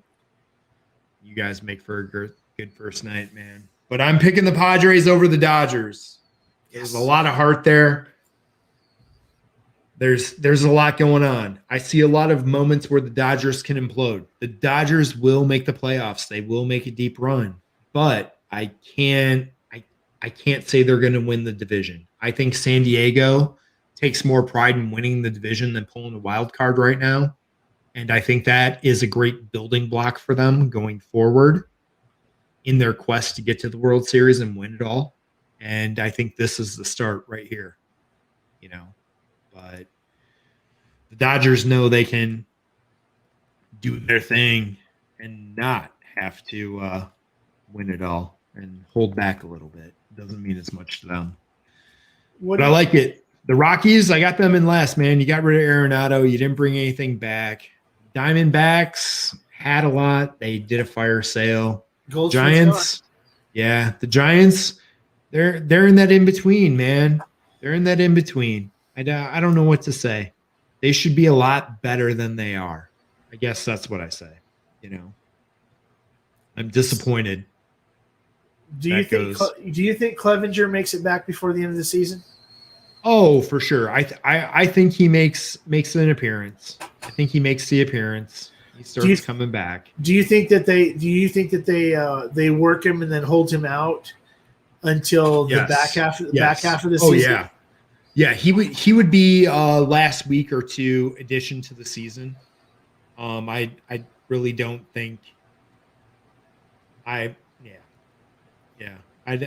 don't see them rushing him in any way. I think that would be a travesty for how good he is and for how long they've got in it. Oh, Bourbon. Hey, got that entry. Thanks, buddy. You're in that list. Great chance to win. Now I'm going to go with my favorite list. Man, this is where it's at to me. I get excited about the new up-and-coming players in the league. So, like I said, I got some Tampa guys in there. I got Wander Franco. That guy, Baseball America, rated #1 guy. Andrew Vaughn's getting that opportunity for the White Sox right now. He has everything on his plate, ready to roll for him. Going to get lots of opportunities. Jared Kelenic is my pick if they bring him up. Okay. There was a lot of fuss about him with the front office after a Zoom call was posted online talking about how they hold some of their top players back to control them longer. Jared Kelenic is one of the most talented players I've ever seen in the last 10, 15 years. I watched this guy hit against Lance Lynn with the White Sox the other day. He busted out 2 infield hits. He had an opposite field line drive between shortstop and second and busted it into a double. The kid throws 96 to 98 from the outfield, averages about 105 on exit velocity hitting, runs a 6.3 60. Dude is a baller all day. I know his family, so maybe I'm a little biased. He was the key trade piece in the Robinson Cano trade from Seattle to the Mets. He went from the Mets. He was the Mets' #6 overall pick. This kid skipped high school baseball. He played travel ball. His teammate in travel ball, if you follow the Dodgers at all, Gavin Lux, another amazing player, getting back up in the big leagues this year. He was part of the World Series run a couple years ago for them. Ran into a little throwing problem for a little bit, and they kept him down last year. Dude, there's some great players on here. Tristan McKenzie, great pitcher. Nate Pearson, like I talked about, if he can stay healthy, going to be great. Randy Rosarina, that dude was the playoff sensation last year. Now has the record for home runs in the playoffs in the postseason for one season. Came out of Cuba, amazing player. He was a September call up that ended up turning into an everyday playoff machine. But Kelenic, they bring him up with his speed, as hard as he plays, center fielder, amazing. His work ethic, you can find videos on this kid on YouTube and everything he does. He has a videographer, follows him around. I know his dad His dad owns a huge travel ball organization and training facility.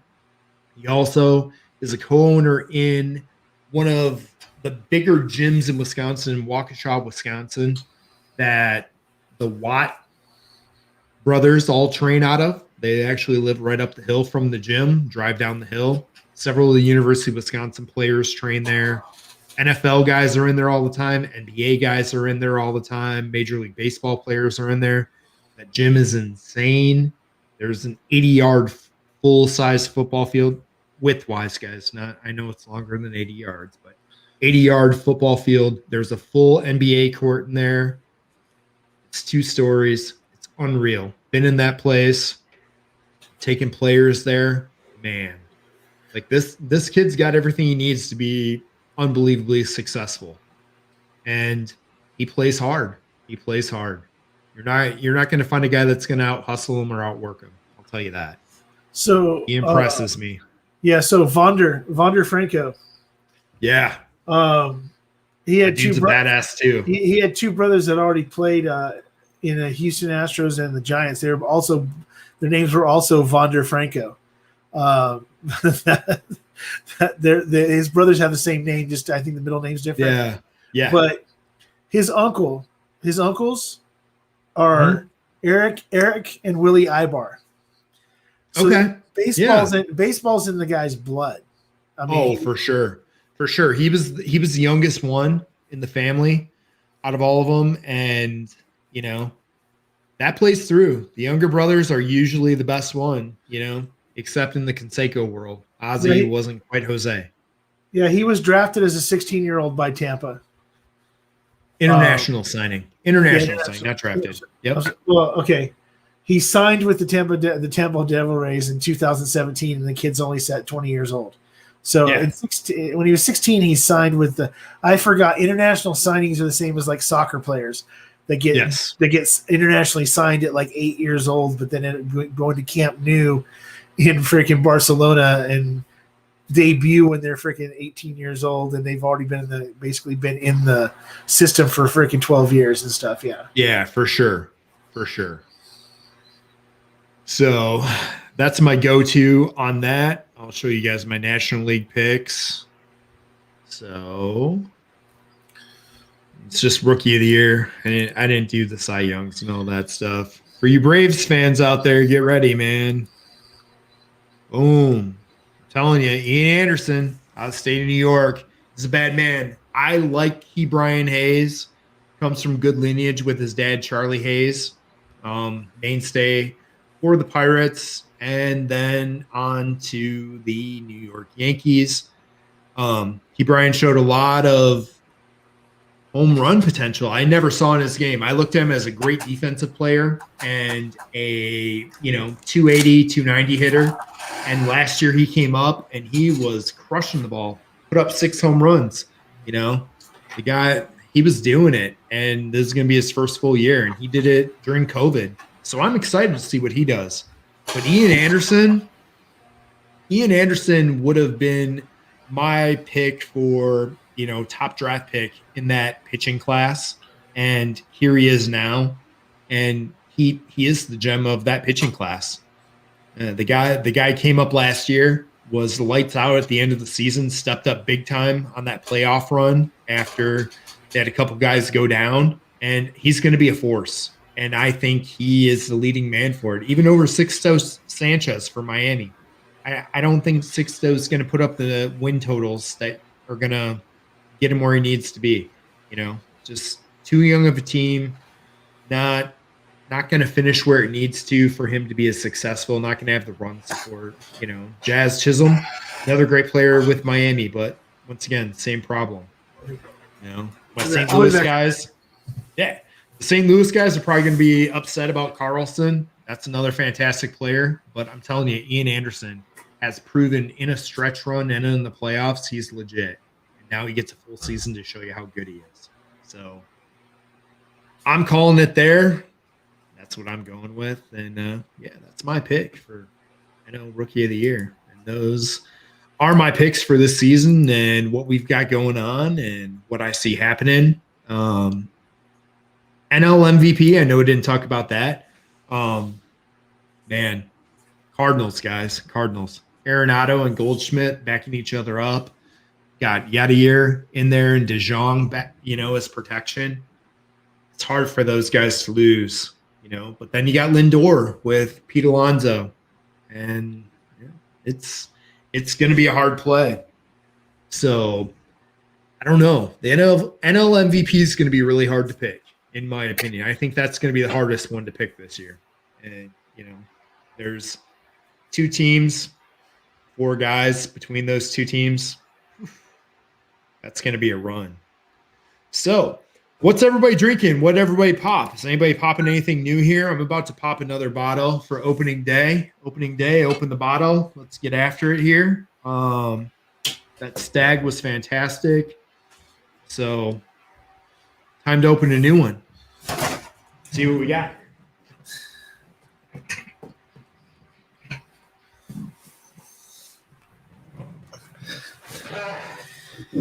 This round, I think we're going to go with some of the Duck Swinson Alter Ego, the sherry and cognac cast finish. YPC, I see you're munching some ice. Must still be at work, sir. Correct? Nobody will win Rookie of the Year from Tampa or Seattle. Mike Stahl, you're pretty correct there. I hate to say that. That wasn't a great pop, man. That wasn't a great pop. That wasn't very America. We're talking about Matt there. That was very Seattle or very Tampa Bay market. There you go, Mike Stahl. How about that? But yeah, I don't know. It's just like, Mike Trout should get a lot more clout and be way more well-known than he is. But MLB does not market that man the way they should. And with him playing out on the West Coast and missing out being seen by a lot of Central and a lot of East Coast markets because so many of their games are so late, these 9:15 start times for us here in Central or 10:15 on the East Coast, he misses out. And it's unfortunate because the kid's from the East Coast, coming from New Jersey, one of the best players we'll see in our generation ever. I've got nothing but great stuff to say about him. Amazing player. Does not get the justice he should or the clout he should. Not that he chases it, because one of the most humble players I've ever seen as well. And I respect that. The kid, I call him a kid. I'm old. But the kid still goes to one of his high school friends' mom's diners every day in the off season for breakfast and orders the same thing. Sits at the counter with all the locals in town, and we're talking $500 million Mike Trout sitting at a diner in New Jersey, spending $4 on breakfast, sitting at the counter with all the locals. Does it get any better than that? Yeah, he's a really low key. He's a really low key freaking don't look at me kind of guy. He's like, he doesn't like. He spends a lot of time out here during the season, after games. Yeah, signing autographs, coming out during batting practice, and when he's done doing batting practice, if there's any kids or anybody really trying to get his attention, he goes over and spends time with them before he goes back to tape up and finish up. Yeah, before it comes, he's dude, he's awesome. Yeah, I've got to meet him and talk to him. Absolutely humble, great, can't go wrong. I love the guy. 3-2 White Sox over the Angels right now, guys. Still going on. Hey, Tim Evans, how is that Untitled 17? I don't know if you can see. I've got my titles up there. I got 11, 13. I've got the infamous Calvados pick. Mine's from Gold Eagle. But I've heard a lot of guys kind of knocking on that Calvados finish from Untitled here in the Chicago market. Is that something special to Chicago area or something? There's a few places that got them. Garfield's has a Calvados finish one. So does the Gold Eagle, like I said. No, when you say Untitled, what are you talking about by Untitled? That's Untitled Bourbon. It's a brand district made out of Washington, D.C. Oh, okay. So this one is C. Got a little proof to it. Single finish, Calvados. It's a 10-year. Got your little tater sticker, of course, called apple pie. I don't know. I haven't opened this one yet. My wife got this one for me too. I had the batch 13 that they put out, and I really liked it. It had some great flavor. Like I said, don't know about this Calvados one. No, I don't have the Sagamore that you're giving away, but I do have this barrel strength or barrel select store pick. Nice Sagamore. Nice, dude. They're good, man. I like them. I think they're a little underrated. If you don't know, one of the main guys in that company was Kevin Plank, who was the founder of Under Armour, the man who built a multi-billion-dollar company out of his parents' basement in his 30s. So people can say what they want about him, but he, a lot of people wearing Under Armour, even though the stock's not doing that good compared to a Nike. But hell of a company. Then he went on to the bourbon business after on his way out from getting voted out the board of directors. So gotta love that dude. What's Tim Evans got to say here? He says, wild, love the flavor going on, mixed wheat and high rye bourbon. Many finishes, but I like it better than the Calvados. See? Damn Calvados. Might have a not so hot bottle there. Don't tell my wife. But I'll still drink it. Woo! This one smells pretty good. This Doc Swinson Alter Ego. I've heard mixed reviews on this as well, but I'll tell you what, on the nose, dang. Yeah, I have last year. I have the 2019, I want to say. I think it's 2019 or early 2020 Alter Ego that I knocked out. Well, it's not completely knocked out, but yeah, I like it. It's one of my favorite little. It's actually it's actually in my living room because that's where my first lives were from, and I was drinking on my first lives. So I leave it out in the living room, and then whenever I feel like having it, I just go out and have just a tiny pour, and then put it back out there so it's out of sight, out of mind, so I don't knock through it too quickly. Oh yeah, for sure. That's some good stuff, man. Yeah, people give Alter Ego a little bit of shit, because it's not the Doc Swinson's 15-year batch 9, whatever. But it's good. It's good shit, man. Really good shit. It is. I've been happy with my Doc Swinsons that I've picked up. I picked up all the ones from this year. I don't know. I like them. I do. Like I said, I know other people aren't high on them, but I haven't had one that I've disliked. I think they're buys. So so here's my one last real baseball question, I guess.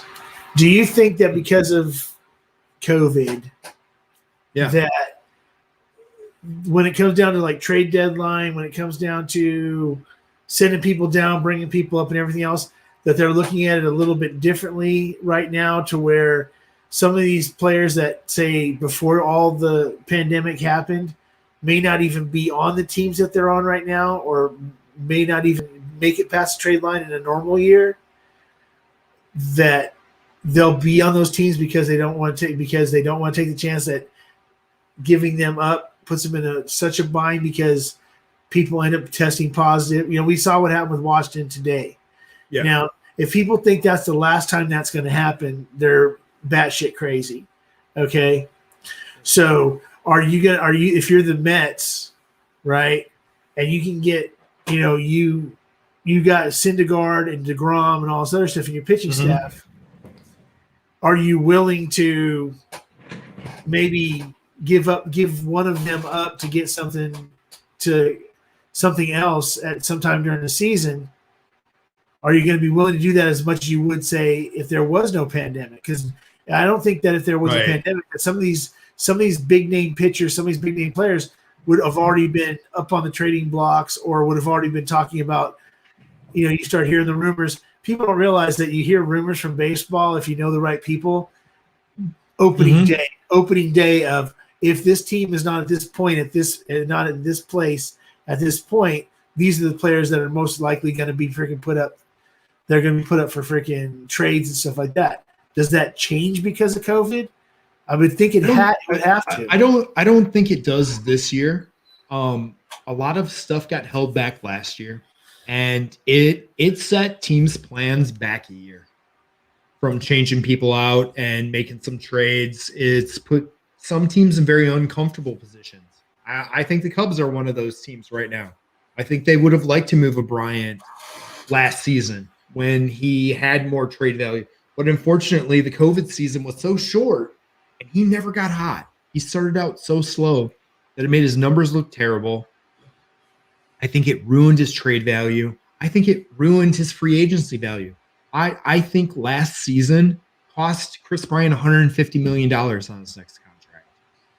I mean, that's a lot of coin. You know, we're talking about a guy who came out of the box. You know, he hit 39 home runs his first year in the minor leagues, first full season. The next season, he comes up with the Cubs. He wins the Rookie of the Year. The next season, he wins a World Series, and he's the NL MVP. You know, he was on a tear we haven't seen since Mike Trout. But he's playing in the Midwest, so everybody sees him. You know, got a great smile, good-looking kid, got everything going for him. You know, I've spent time hanging out with his dad at many a baseball conference and stuff, had dinner with him and everything. Great guy. That guy trained Bryce Harper. He trained Chris Bryant. He trained Joey Gallo. All three of those guys played together as kids. Think about that. That's not a bad travel ball squad to be going out with, right? You know, we're talking some big-time players. You want to talk a big-time player? I'm going to throw this one out there for any of you that love baseball. Joey Gallo in high school throws a no-hitter, then goes home, changes into his tux, and takes Greg Maddox's daughter to prom. How's that for a baseball story? Well, I know. Fun baseball stories. I love sharing all this stuff. But Chris Bryant's awesome dude, great guy, good family man, losing a shit ton of money right now. But this is his chance to get it right and get it done, man. So I'm looking at Tim Evans, you're right. Yeah, I'm looking at the Dodgers right now. The depth chart. Yeah. And they've got two pitchers and possibly a third that might not make it completely through the whole season.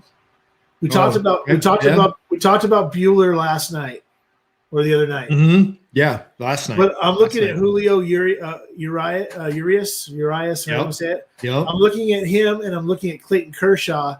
And when's the last time Urias really he's never made it through a full season, even when he was a minor league player. Never made it through a full season. And Clayton Kershaw hasn't made it through an entire season, even the shortened season last year, unhurt in 3 years now. Yeah, since Mike Stahl, Pujols is still going, bro.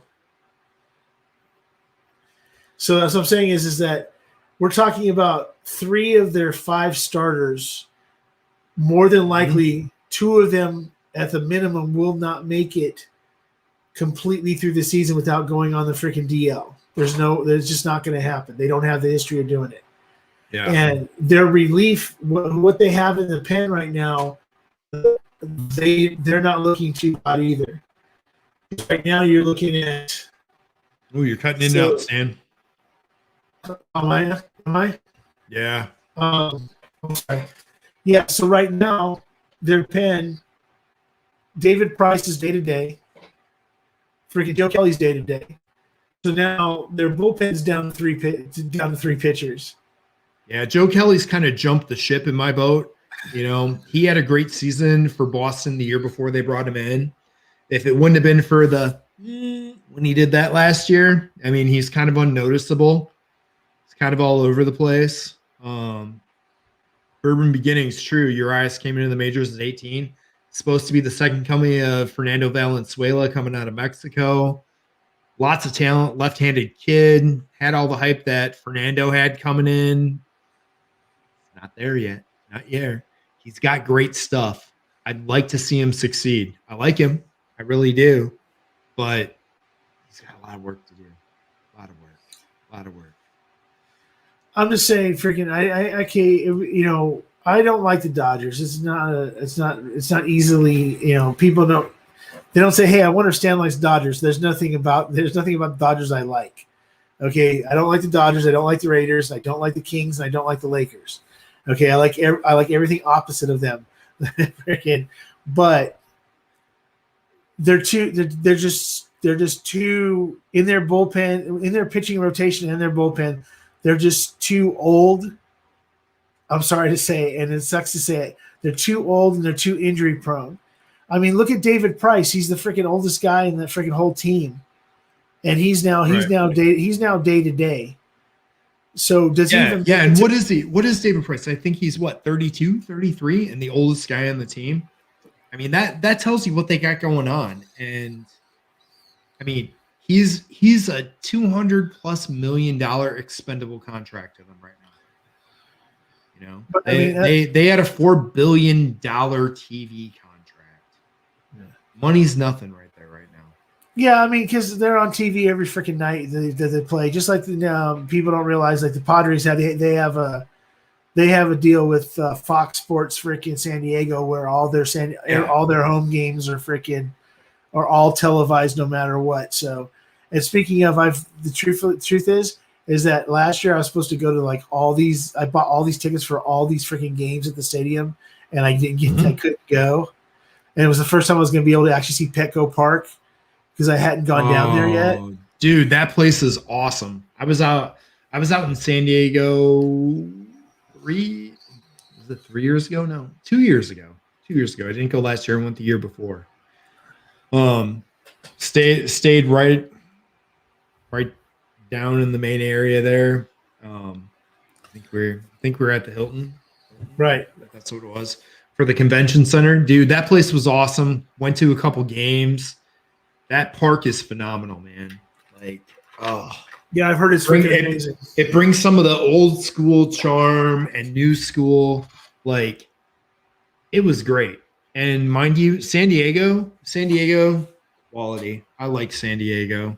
I don't care what anybody says. Yeah, I was stationed there for a long time. So yeah, that place was awesome. And getting in and out of the airport, simple.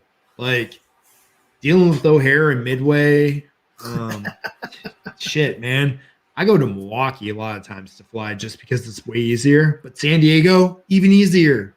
Even easier. That place was awesome to fly in and out of. So San Diego, 2 thumbs up, my book. Well, if for some strange reason you make it out to San Diego for this year at all for any reason, and there's a game, freaking, if it's a weekend game, holler at me. I'll man. That'd be straight. I'm trying to figure out a time to meet up with Tim Evans to head out to a game, but right now in the Chicago area, we're dealing with the they were gonna open up. It was gonna be 50% of the crowd, and now it's 20%. Yeah, so what do you think? With it being 20%, all of the tickets are available to season ticket holders only, and it's kind of like a lottery. So you have to go through a season ticket holder. So may as well call it fucking StubHub shit. Yeah, and they're saying that Texas, Houston, and Texas are going to be to wide open. They ran a college series down there with in Texas with TCU, a lot of the Texas schools to start out the D1 college season, and it was probably about 70% capacity, but everybody was spaced out. The place was full. It was nice to see a ton of people in a stadium again, and not P Diddy cutouts. No more cutouts, man. No more cutouts. They had real fans in the stands. It was so nice to watch. It's so nice to watch, man. Hey, we got 14 people in here. You've probably all already entered. I'm going to throw it up here one more time. Get to 11:30. It's 11:30 my time in Central. We'll do the giveaway on this. I don't care. Let's have some fun. Let's give something away. Let's make this great. What are you teaching? Are you teaching tomorrow or? No, tomorrow I have a meeting with I got a meeting with a company about doing some media work for them, some video work. That's later in the afternoon, but otherwise tomorrow's just a chill hangout day. Like I don't need to be to bed anytime soon. I'm just kicking it, man. That's what made tonight perfect for opening day and opening stream. You know, we got 13 guys here. We've been on 2 hours. Thank you all. I appreciate all of you so much. So I didn't expect anybody to be here. I have an idea for you. Came to, I was thinking about last night, and I was going to text you. I was going to text you today, but I'm sorry, I was going to DM you because I don't have your phone number. But I was going to DM you today. I'll take care of that too. Okay, I was going to DM you because I had an idea because of the way whiskey is, and we know all the cities that have Major League Baseball teams have some form of alcohol or distillery in them.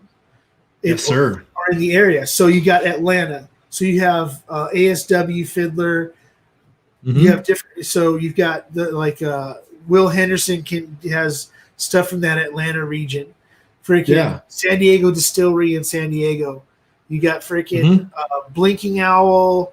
I'm trying to think who else. Alexander Murray, a bunch of different ones there in the Los Angeles area. So they cover the Angels and the Dodgers. There's in Anaheim. I'm trying to think who the distillery is down there. But everybody, even Seattle there's a distillery. You got Woodinville up there. Well, it's in northern it's up there close enough to Seattle. But it's like a regional whiskey. That's to each of the regions for each of the baseball teams. And then just like give an update on how that baseball team's doing or what kind of moves they're making. But at the same time, you're featuring a regional whiskey. So then when you got dude, I could totally do that. I have Woodinville. I have all kinds of crazy stuff from all over but you're in Milwaukee. You're in Milwaukee. Yeah. Right. And then Detroit is real. I mean, Detroit's freaking real easy. You got Valentine. So freaking for sure. And in our area with Milwaukee, we got Driftless Glen, we got Jay Henry. There you go. Yeah. I've got a bunch of those Jay Henry picks. Or Driftless Glen picks. Get me wrong there. So like when you have like Rebele on, right? So he played with who did he play? I'm trying to think of who all he played with. He played with the Twins, he played with Baltimore, he played with the Cubs. He was kind of all over the place. He lives in the Ohio area now. He lives in Jason Floryville. Okay, well yeah, then just you can pick a regional whiskey to him, or you can pick Maryland. Oh, wait a second. Exactly. You can pick one of the teams he played on, or you do a blind flight with Rebele. Yeah, where they're different whiskeys from different regions where he played ball at, or something like that. Things like that. I just think that that's something that would be really cool to relate bottles of whiskey directly to baseball teams and baseball regions, even if it's minor league or major league. Yeah. Here we go. We only have 14 people in here. I'm gonna tell a good story based off this right here. Okay. Young P Chang talks about spring training traffic is suffering. I can only imagine the change in that, because here's my story. One of the worst things, or maybe best things, I don't know, it depends on how you take it, that you have to go through when you are in minor league camp, unless you've done it for 3 years, you do not get out of the CDC STD class. You have to sit down with a person who comes in and talks to you about all the different STDs that are out there and all the crazy stuff. And that is in spring training. I learned while I was there, this is crazy. At the time, this is in the late 90s, that there were 7 STDs that were only found in the state of Florida and nowhere else in the country. And it was based on spring break and spring training traffic. The other thing I learned was the state of Florida, in the 3 weeks before spring training, has more STD tests done in those 3 weeks than any other state has done a year. So spring training, spring break, yeah. STDs, baseball, damn. Late 90s, special time, God. Oh, Florida, man. Oh. Eight STDs or 7 or 8 STDs you don't find anywhere else in the world, just in Florida. Yow. So speaking of spring training in Florida, Yes. biggest mistake Dodgers ever made leaving Vero Beach, number one. 100%. And the fact that all those teams that left Florida let boardwalk and baseball go away. Yes. If nobody knows what boardwalk and baseball is, it's like Disneyland for baseball. It's they've got fields and stuff there where they play freaking spring training games, some college games and stuff like that, travel ball games. But it's also got like a carnival atmosphere to it. It was just a really cool thing in the early 90s that I went to when I was normal 89, 90. That was just amazing. And I'm not a Dodgers fan. Everybody knows that. But I still went to spring training 2 years in a row and caught some games when they played against the Padres when the Padres weren't in Arizona at the time. But where I got to see, the spring training a few times.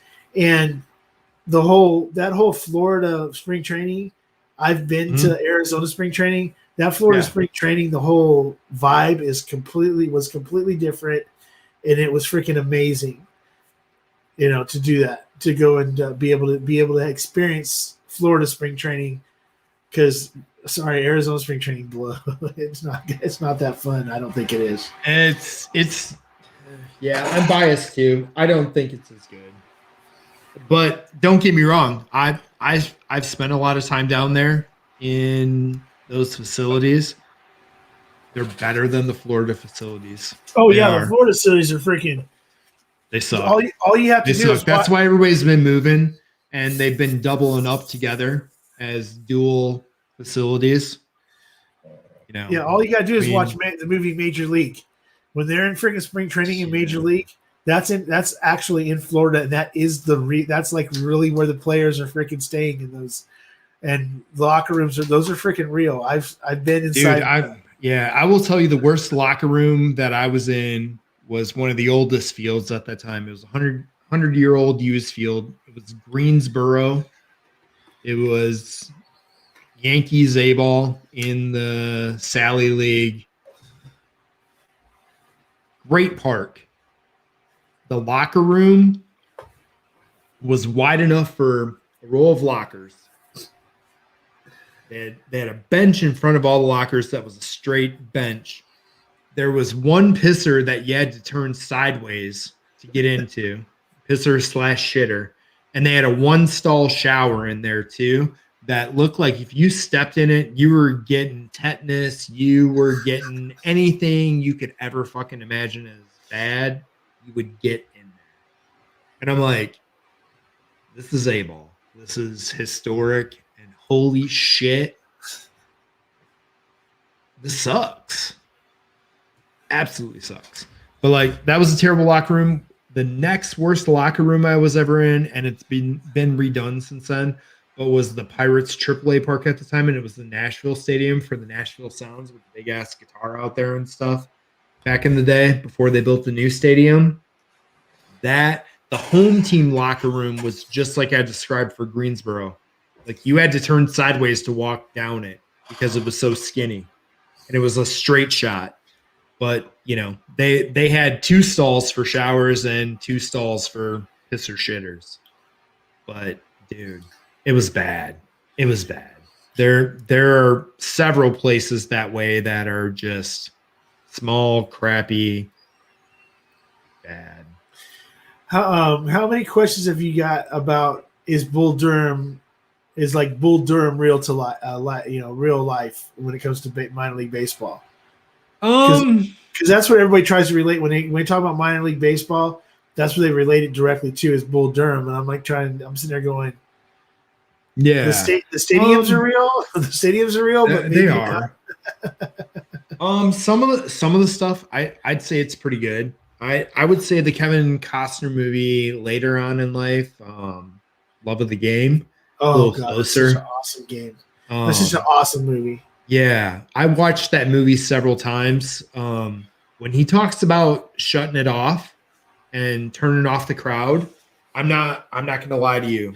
That was probably one of the best lessons I ever learned. One of the first stadiums I played in was Erie, Pennsylvania, and we averaged over 20,000 fans a night. And we had people that, rapped on the wall with those thunder sticks and stuff. Absolutely crazy. It was loud, and it was like the movie. Once you learn to turn it off, all the sound, it goes quiet. You don't hear anything. Like, you're in a bubble, I guess is the best way I can describe it, because you don't hear anything. And, you know, my best description of it is I remember one distinct time that I had that going on after I learned that and throwing, and I struck a guy out to end the game, and it was the game that sent us on to the next round of the playoffs. And like the crowd just blew up and went nuts, absolutely nuts. And my world was dead silence, and I saw people jumping up and down, yelling and screaming. And then all of a sudden the volume came on. And I was like, holy shit. Because it was shocking. Yeah. Kevin Brown told me something about that when I worked with the Padres. He told me something about how he had to shut everything off, shut everything down, and everything else, and that he couldn't enjoy a game until it was over.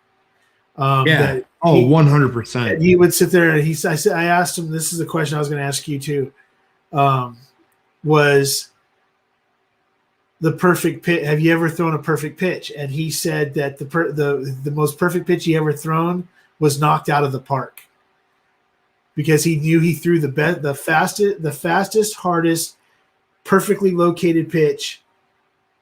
And the guy he threw it to was a great hitter who got lucky, caught it, and hit it to the opposite field over the fence. But he said he told me that was the one pitch he could always say was his most perfect pitch he ever threw, that he knew in his heart, there's no way that anybody's going to touch this when it left his hand.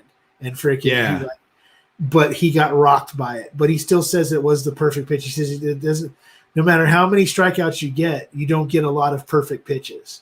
No, and I can attest that. YPC, thanks for the 2 entries. That's awesome, dude. I talk about this all the time to the kids I work with. The perfect pitch feels like nothing. It's the definition of a warm knife through butter. When you throw it, when I threw what was my hardest pitch ever, and that was 100 miles an hour in a game, I came back to the dugout. I had struck the guy out. I came back to the dugout. I was pissed off, and everybody was going nuts. They're like, you know how hard that was? I was pissed off. I'm like, yeah, probably. I'm like, it sucked. It felt awful. It was probably like 86, 87. I'm way off. Something's wrong. They're like, dude, that was 100. It felt like shit. Like it just didn't feel hard. It felt so easy when the arm came through and everything worked. It felt so easy, so simple, like it didn't happen, that I really thought I threw a slow ass pitch. Were you over the top or? Yeah. I was in the 3/4 range, and one of the things I'm going to tell all you guys, and it's the secret that's not a secret in pitching. If you ever want to know how to throw something right, most people push. And that's the problem we have. That's how we hurt our arms. Your elbow leads everything. Everybody tells you it's not the elbow. Your elbow is what leads past the head. As your shoulder has internal rotation to throw the ball. It's absolutely crazy. If you ever want to see the proper throwing motion, it's not baseball. You can learn the most possible from a javelin thrower. That's a hot secret in the pitching world that most trainers don't want you to know. But think about it. You got a baseball, 5 ounces. We got guys who throw it 300 feet. Awesome. 400 feet. Awesome. Take a football, 14 ounces. An elite guy's throwing it 70 yards, right? You're like, damn, look at that arm strength. That's amazing. Or you got Kyle Bowler and Jamarcus Russell throwing it through the uprights off their knees at 50 yards. Very impressive. But still under a pound, 14 ounces. Or you got Tom Brady throwing an 11-ounce ball during Deflategate. Is what it is. Okay? Dude still had a cannon, still threw a baseball over 90 miles an hour. Don't hate on Tom for that. Okay? So next thing I'm going to throw out there, think of a javelin thrower. You're throwing a 5 to 7 pound implement, and you're throwing it over 300 meters or over 100 yards. That's fucking badass. Absolutely badass. Those guys are as elite as it gets. If you ever watch them when they're throwing, elbow leads, boom, throwing motion. It's almost like a chop. You know, when you think about the proper throwing motion in baseball, it's a spiral staircase. The way it works around your head. It's crazy.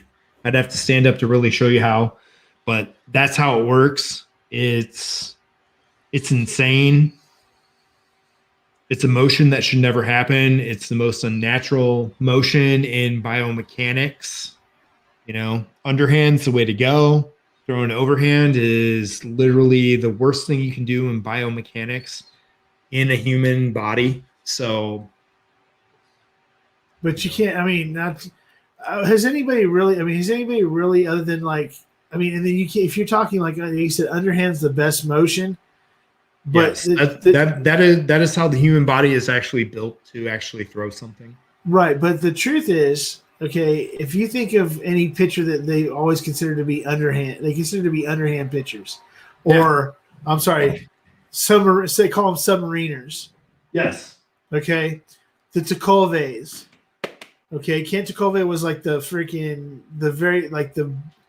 you were thinking of submariners, Kent Tekulve would be the first one that ever comes to my mind every freaking time. But he's still not throwing underhand. People don't realize he's still throwing. You got overhand, 3/4, sidearm. Yeah, you got it. You got it. So you got overhand, 3/4, sidearm, and then you've got 1/4, which is what they call submariners. No one really throws directly underhand. The only people that throw underhand are women's softball pitchers. Now, my question is that do you think that I'm gonna throw a twist on you? One guy who did throw underhand came over from Korea, big time closer for the Diamondbacks in the Kurt Schilling era, Young Kim. Oh, holy shit! I forgot about him. Guy came completely under. And he was like 97. He was like 96, 97, right? Right around there. Yeah. But what is the chance? What is the chance that we're actually gonna see? Oh, sorry, Tim Evans. Good call. I just saw that highlight. Yeah, 3-3. Thanks to Mike Trout. 3-3. All right, last call for entries. I missed the 11:30. Anybody else wants to enter? We got 10 entries in the giveaway. Get that done. Sagamore, cast strength, going to one lucky winner on my initial live stream. Who wants it? Come and get it. Rendon's having a career night. He's 1 for 2. Oh boy, that is a career night for him with the Angels because he was crap last year. Sorry if there's any Angels fans, which all three. I'm right there with you. Anthony Rendon was one of the best college players that was out there. Suffered a horrible injury, absolutely horrible injury, and then resurrected his pro career. But man, I don't know what the Angels were doing paying him what they paid him when they've got Trout on the books and Pujols still on the books right now. I think they overpaid for a guy they could have got the same production from for a quarter of the price. Do you think that freaking the Angels should have put Pujols out to pasture and freaking just brought somebody up from the minors? Because I mean, no, I was a huge fan of Albert Pujols when he played in freaking St. Louis. When he first came to the Angels, I was like, oh, hey, the Angels are going to do something. And you know what? No matter what anybody says about Albert Pujols, he hasn't done he's been garbage with the Angels overall. And I'm gonna tell you that's another guy that there was some birth certificate discrepancies with.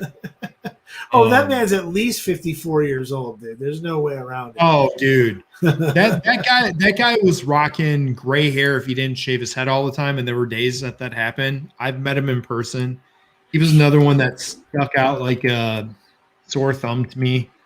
And don't get me wrong, he is one of the most amazing guys in baseball as well. His amount of work with his wife and his stepson has Down syndrome. The work he does for that, absolutely amazing. He is community based, gives back.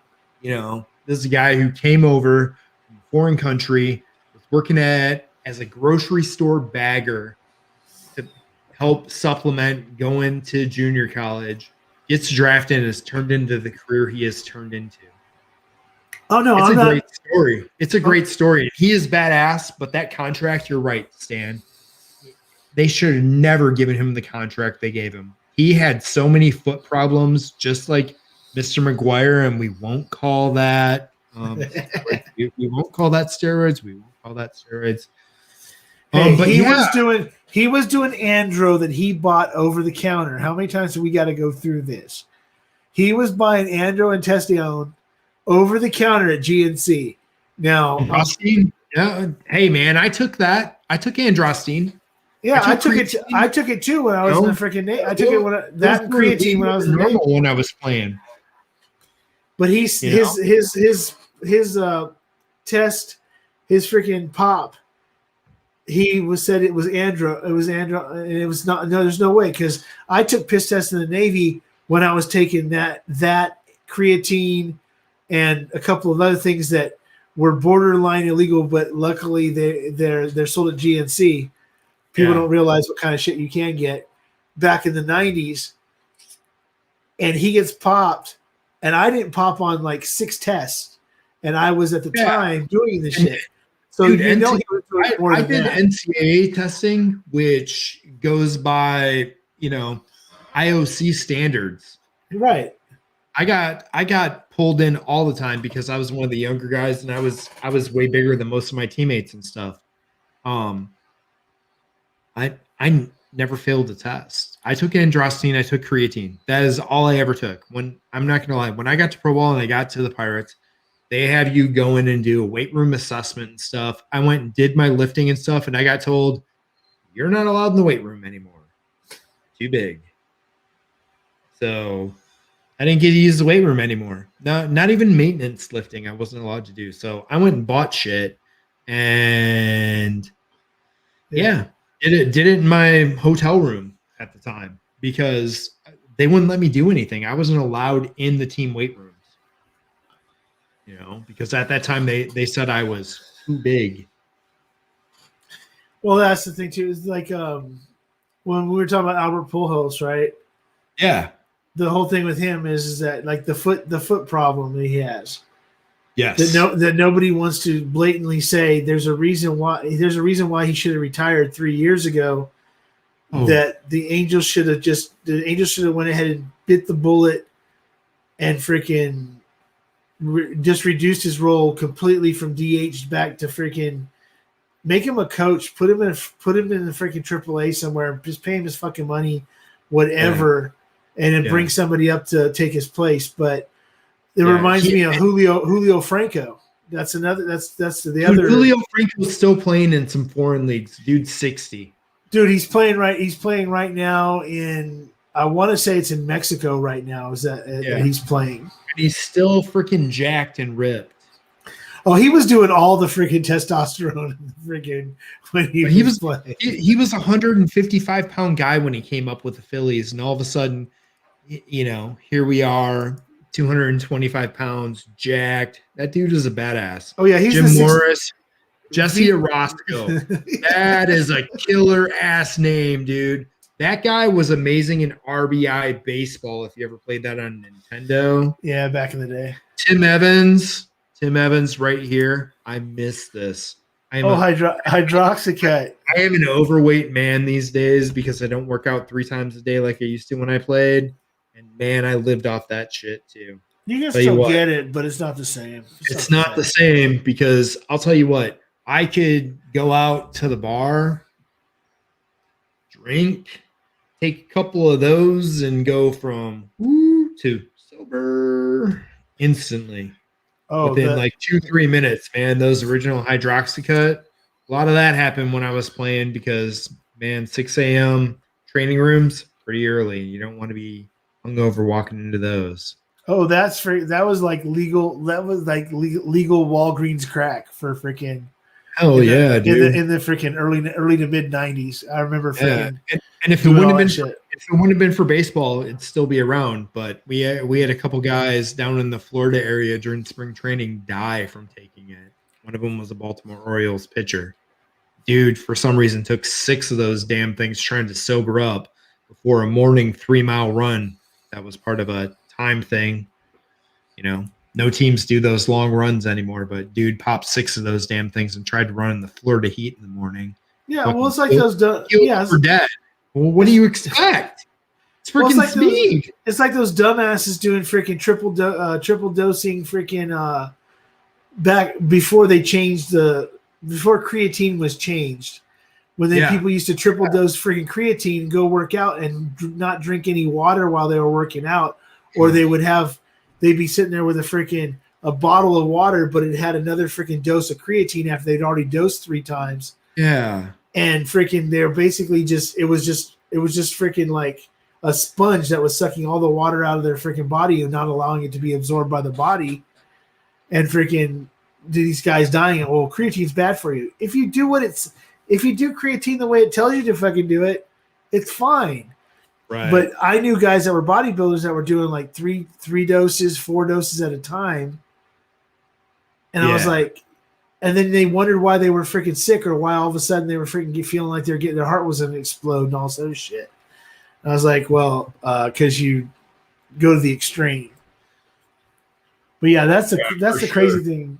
That's the crazy thing about the 90s, all that stuff that you could do legally, or all the stuff that you could get a hold of legally, that now if you even freaking get close to that, all the freaking horns and everything else go off saying, no, you can't do that. Right. All right, everybody. We've passed the 11:45 time. Let's do this giveaway. Let's get it done. Sorry about that. Oh, dude, you're fine. I was the same way. I watched it go right by and just looked and went, oh, that's it. So I have numbers here. Stanley, give me a number 1 to 12, man. A number 1 to 12. Okay, so let me think. What was your number? What was your jersey number with Pittsburgh? I was 23 and 76. 23 and 76. 23, 76, 13 and 76 was my big league spring training number, and 23 was my number for the 3 years that I played on the affiliate or on their affiliated team.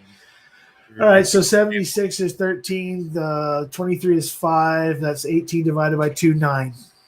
Number 9, YPC. So you can't get any more random than that, right?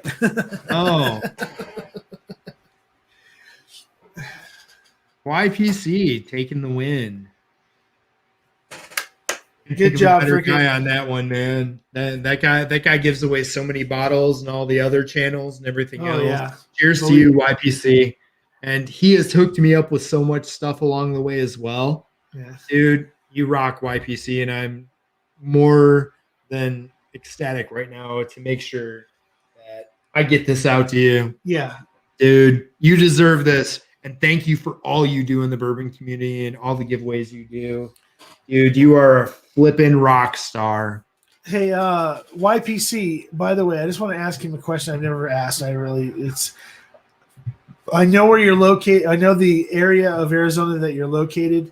Do you think is Arizona opened up at all? Because I really wouldn't mind seeing if maybe some SoCal, Utah-ish, some people here on the West Coast might be able to go to that area of Arizona that you're in and maybe have like a meetup sometime in the future. Because California, if anybody knows anything about Southern California, it ain't happening anytime soon. I mean, they they just kind of opened up Orange County and Los Angeles County this week, and they're allowing bars to open back up, but they're only going to be allowed to be at 30% or 40% capacity for bars now. So it's going to be a while. It'll probably be end of summer into probably close to the end of the year before out here we're able to go back to something that's even close to semi-normal. So, because because I know that YPC Pretty Young Chang is freaking if anybody that's old enough to get that reference of but I like that. Governor just lifted the mask mandate last week. Bars open too. Okay, sir. Well, I'm gonna have to set up something to get out there. I'll somehow I'm gonna get out there. I want to meet you. I want to meet you and shake your hand. Whether we go and do anything else, I just got to make it to Arizona and shake your hand, because you do a lot for the community, and what you're doing to help me out on Saturday is freaking amazing. And I hope that you're going to be there. Sometime I'd like to see him on a live and see who freaking YPC is. He's on Facebook. Oh, is he? I don't follow. He is. I let like that one slip. Darn. Well, it's just like I just found out. Don't get after me, man. Jeff Weaver, El Jefe Weaver, if anybody knows him off. I just realized. I mean, I just actually decided to freaking look and see who he was. And I was like, oh crap! I freaking seen that guy. I've seen his name all over. I've seen the face on freaking and stuff like that before. So I'm like, okay, cool. Yeah, Jeff Weaver is another person that does a lot in the background. Yeah. People don't realize. Tim Evans, like I said, he freaking supports the shit out of me. He supports the shit out of everybody. This Bourbon neophyte, I think it's somebody that's been around for a while, just changed their name, but that's only my own opinion. But he's been doing a lot in a lot of chats lately too. So, and then of course Bourbon. Bourbon's amazing, man. He's the fucking man, isn't he? Seriously, mad props, man. I'm doing lessons. He was sending me messages, showing me his GPS, trying to find me that dram. Dude, badass. Awesome. YPC's been hunting bottles for me. Absolutely awesome. Cohen got a hold of me. He's looking at Benny's stuff to send me a couple. Bourbon's got a hot take on a bottle that would fit in with what Cohen's sending me to be working towards that dram vertical, which, hey, why not? So are you trying to do an Act 8 vertical, or are you trying to do a down the line? I'm thinking down the line, the line, because I got a line here on one that's a 4. I got somebody who said they can get me a 5. Bourbon said he knows where a 6 is. Cohen was talking about grabbing an 8. My wife likes it. She's a High West fan. She got me that elevator batch back there. Dude, I got to hook her up. You know, she's been one of the biggest supporters, as well as all of you guys that are still here and guys that aren't here, of getting me to do this. I mean, I'm 2.5 hours in. This is insane. There's still 9 people here. I hope you're having a good time. I'm having a blast. I'm having a blast. Like I said, this community is awesome. It takes me back to, you know, me being in a clubhouse, me having a brotherhood of teammates that I could be around that I've been missing for over 20 years of my life. I mean, baseball was everything to me my whole life, from traveling as a kid. I mean, I did high-end BMX as well before the baseball, and was nationally sponsored and traveled all over the country. You know, missed a lot of school, did a lot of schoolwork in hotels and stuff for that. And then I transitioned into baseball. My BMX team that I was part of, like 5 of us played minor league baseball, you know, which is pretty crazy as well. It just transitioned. You build up them legs. Hey, man, you throw balls hard. You know, so I mean, I've been in that organized brotherhood of people since I was a little kid, since I was like 7 years old, and like I feel like I have that back with all of you guys in this community. You know, real quick, everybody's amazing. Real quick update: Chicago's down 4-3 going into the top of the 9th. Luis Roberts on deck though. But they got Garcia. They got Garcia in the box, and he's already over 3 already tonight. So yeah, they got Lurie Garcia, man, and he got thrust into the lineup because of Jimenez. So yeah. Oh, we got a pitching change. Yeah, they're bringing in Iglesias. Yeah, he's bringing some heat. Watch out, folks.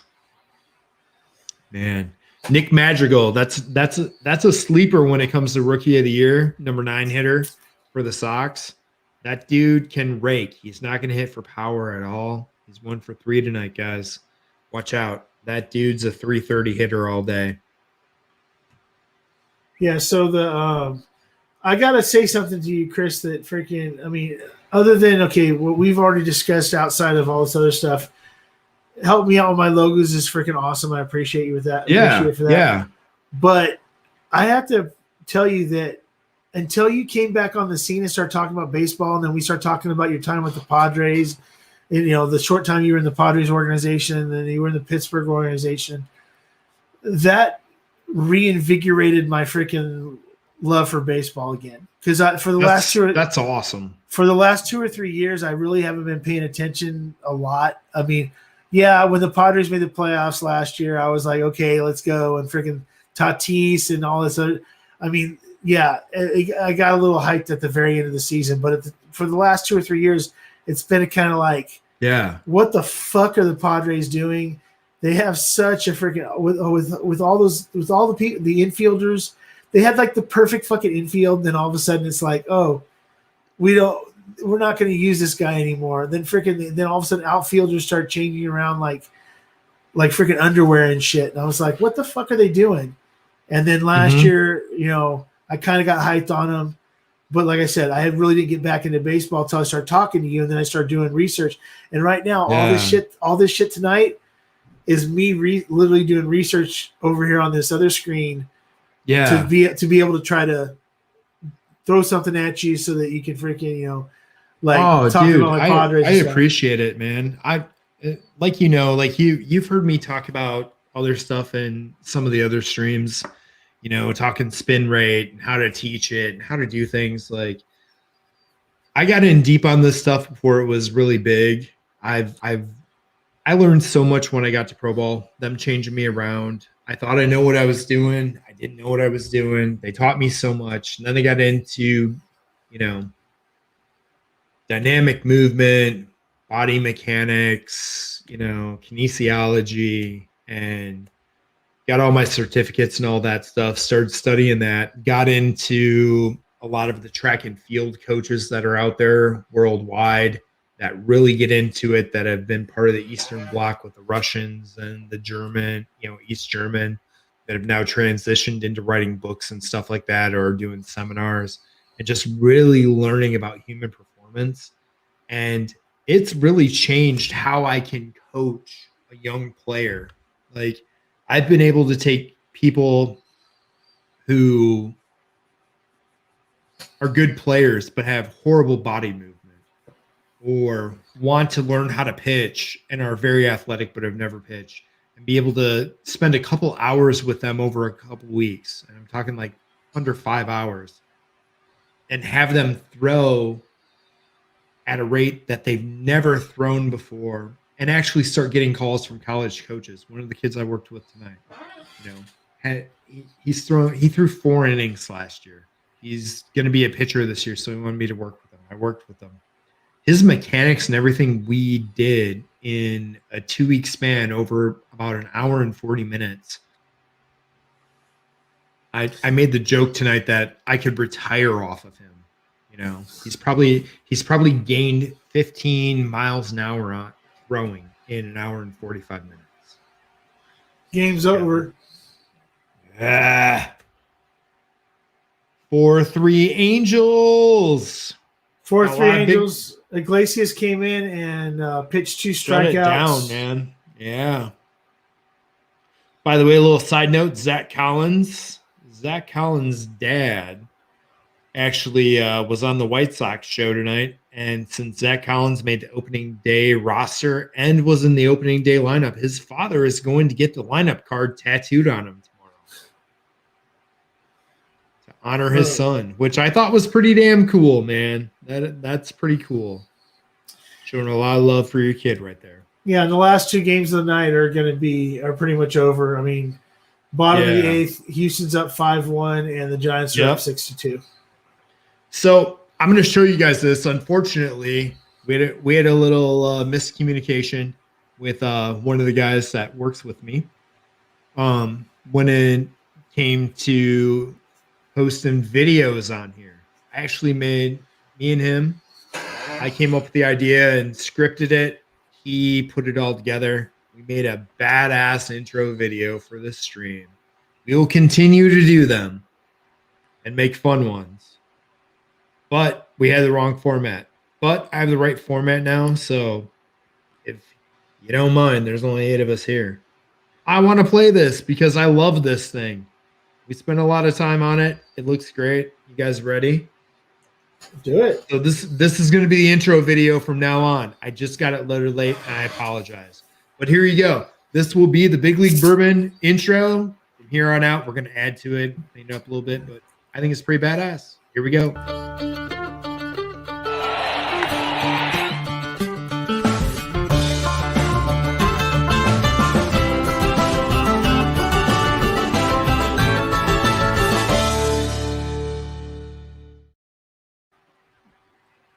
So I had to share that, man. That is one of the guys on my multimedia team that put that together. Hanson is a flipping badass, man. I storyboard shit. He makes it come to life in video. Love it.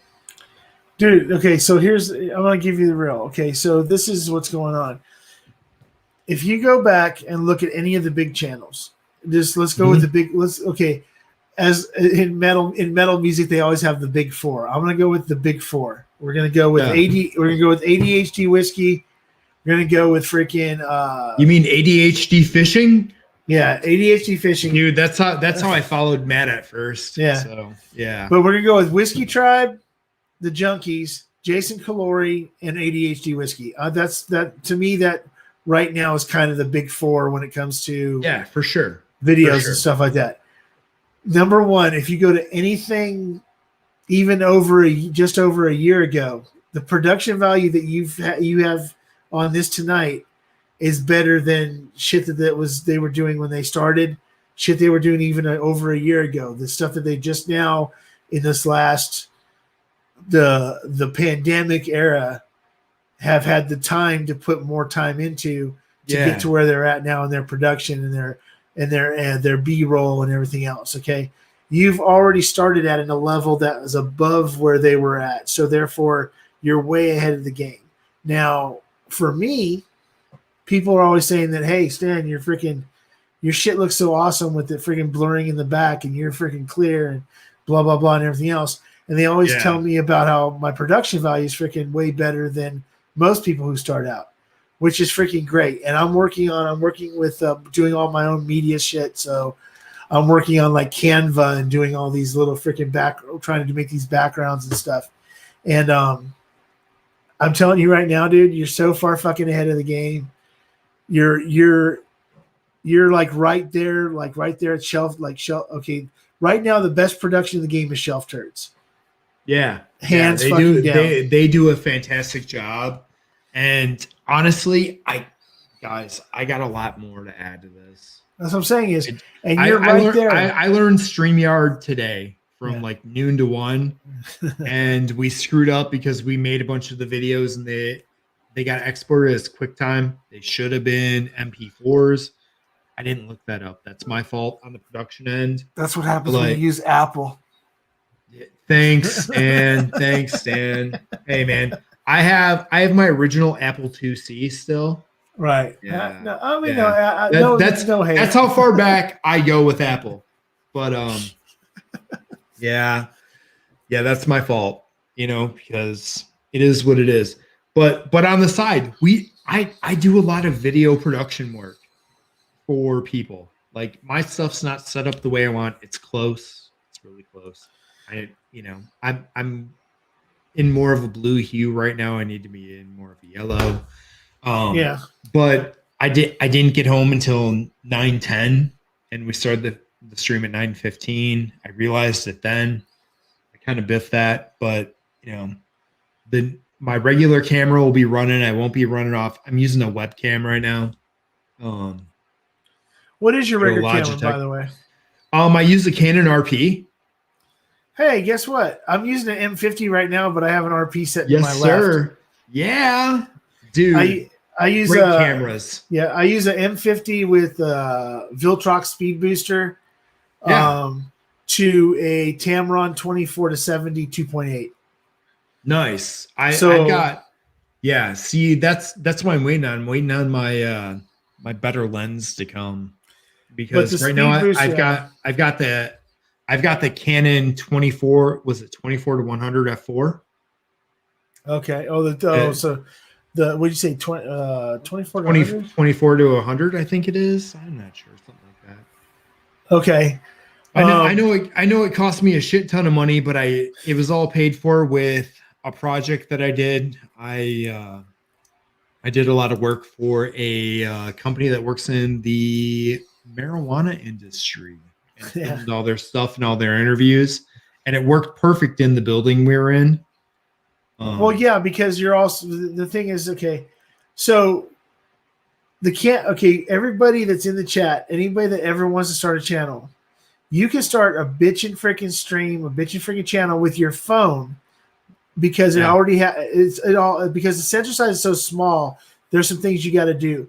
You're not going to get the blurry background, but at the same time, the most important thing is the lighting. Right now, I have one light going from here. If I'm doing something in the middle of the day, what I do is I turn on a light that's behind me in the corner, because then it breaks the background behind me so that I still stand out. Right now, I only have one light on coming over the side. And because the walls of my room are so light, I get a little bit bounce back off this other side to where it's not so bad. Yeah. But it's not necessarily the camera or anything else. Lighting I think is the most important thing. And then absolutely. With the picture. But this right here, this little, I'm going to tap on it. The microphone, the sound, nobody wants to listen to shit sound. No. So if you're gonna invest any money into anything, you want to make sure that your sound's good, and then from there work on everything else around it. And at some point in time, I hope that at some point in time I can afford to be able to give away a kit for somebody that wants to start a channel. That's one of my ultimate goal is to make enough money on this channel to be able to create a kit for someone to start their own channel. But yeah, that's freaking. Yeah. Dude, and then I love this stuff. It's fun. I have a 70. Yeah, I have a 70 to 200 2.8 Sigma sports lens. Yeah. That's a great lens too. Yeah, I've got a shitload of lenses. Way too much, huh? This is what I get for messing around, Stan. Well, you got it tuned up. Well, now you got it way too low, buddy. Too low? All right. I would say I don't have all my stuff here. Yeah. I've got part of it here at the house. A lot of it I have over at the office. So yeah, that's not too bad. That's better. That's better than it was all night. Yeah, the thing is that people try to think that ring lights are their savior, and I've got LED, and these have barn doors and stuff. I don't have my I usually have the big Godox ones with the soft filters and stuff. Yeah, I have those at a job right now. I have apertures too, but I didn't bring those back from the office. I'm using my cheapies, and I love them. I love them, dude. They work better in my opinion. Yeah, I'm using a Mountain Dog set right now. Freaking so nice. Honestly, I think I got that damn thing dialed. I think that's way better lighting than I had all night. Oh, well, the blue. Okay, so the blue is the blue's almost gone, almost completely gone. Yeah. Yeah. The only thing you got, truthfully, if you wanted to use this, the only thing I would say is over your left shoulder, that accent light up in the top corner might need to freaking come down a little bit, but a little lower. Temperature wise, because no, just like brightness wise, because you got like a big flare up in the top corner. Okay. And that's one of those things I tried to do earlier in the day, not smartly, but I was just trying to get it. Oh yeah, that looks better. Yeah, because it's way better. Now you don't have the sun in your ear. That's what before it looked Dude, like. That looks so much better, and it needs to go a little more out of screen. Yeah, a little bit more. A little flare. There you go. That's a lot better. Yeah, like I tried to set all this up before I left because where I do my training on Thursdays, I drive an hour there, an hour back. So I got off work. I quick ran home, tried to get a bunch of stuff done, get this set up, tried to get StreamYard set up the right way because I screwed it up. But hey, this is way better. I like this. Yeah, once you get... It looks way better. Yeah, I got to work on mine some too, but freaking once you go ahead... I have my background lights and everything too, my RGB lights and stuff, which I didn't... Yeah, once you get a lens down around 2.8, right, like with this speed booster on this M50, because people to use full frame lenses, you have to use a speed booster. Yeah. So with the speed booster, I get down to this 2.8 lens goes to 2.0, so that's why it's even more blurry than a normal 2.8 lens. So once you get like into that 2.8, 2.0 range, and even in that setting right now, the only thing that you would have to do is put like a maybe a little bit of a light on the floor to your right, to where it kind of like gave you a little bounce. Yeah, they didn't come in. I ordered them. Yeah. And I ordered a couple to actually go up on the shelves that'll be behind me and stuff, like actual lights that I can throw some light strips, plug them in USB wise. So and just it's gonna work. It didn't show up today. It was scheduled to. Well, I'm just glad you're freaking listening. That you're sitting there asking. That I said, these little different ideas. I'm looking at yours.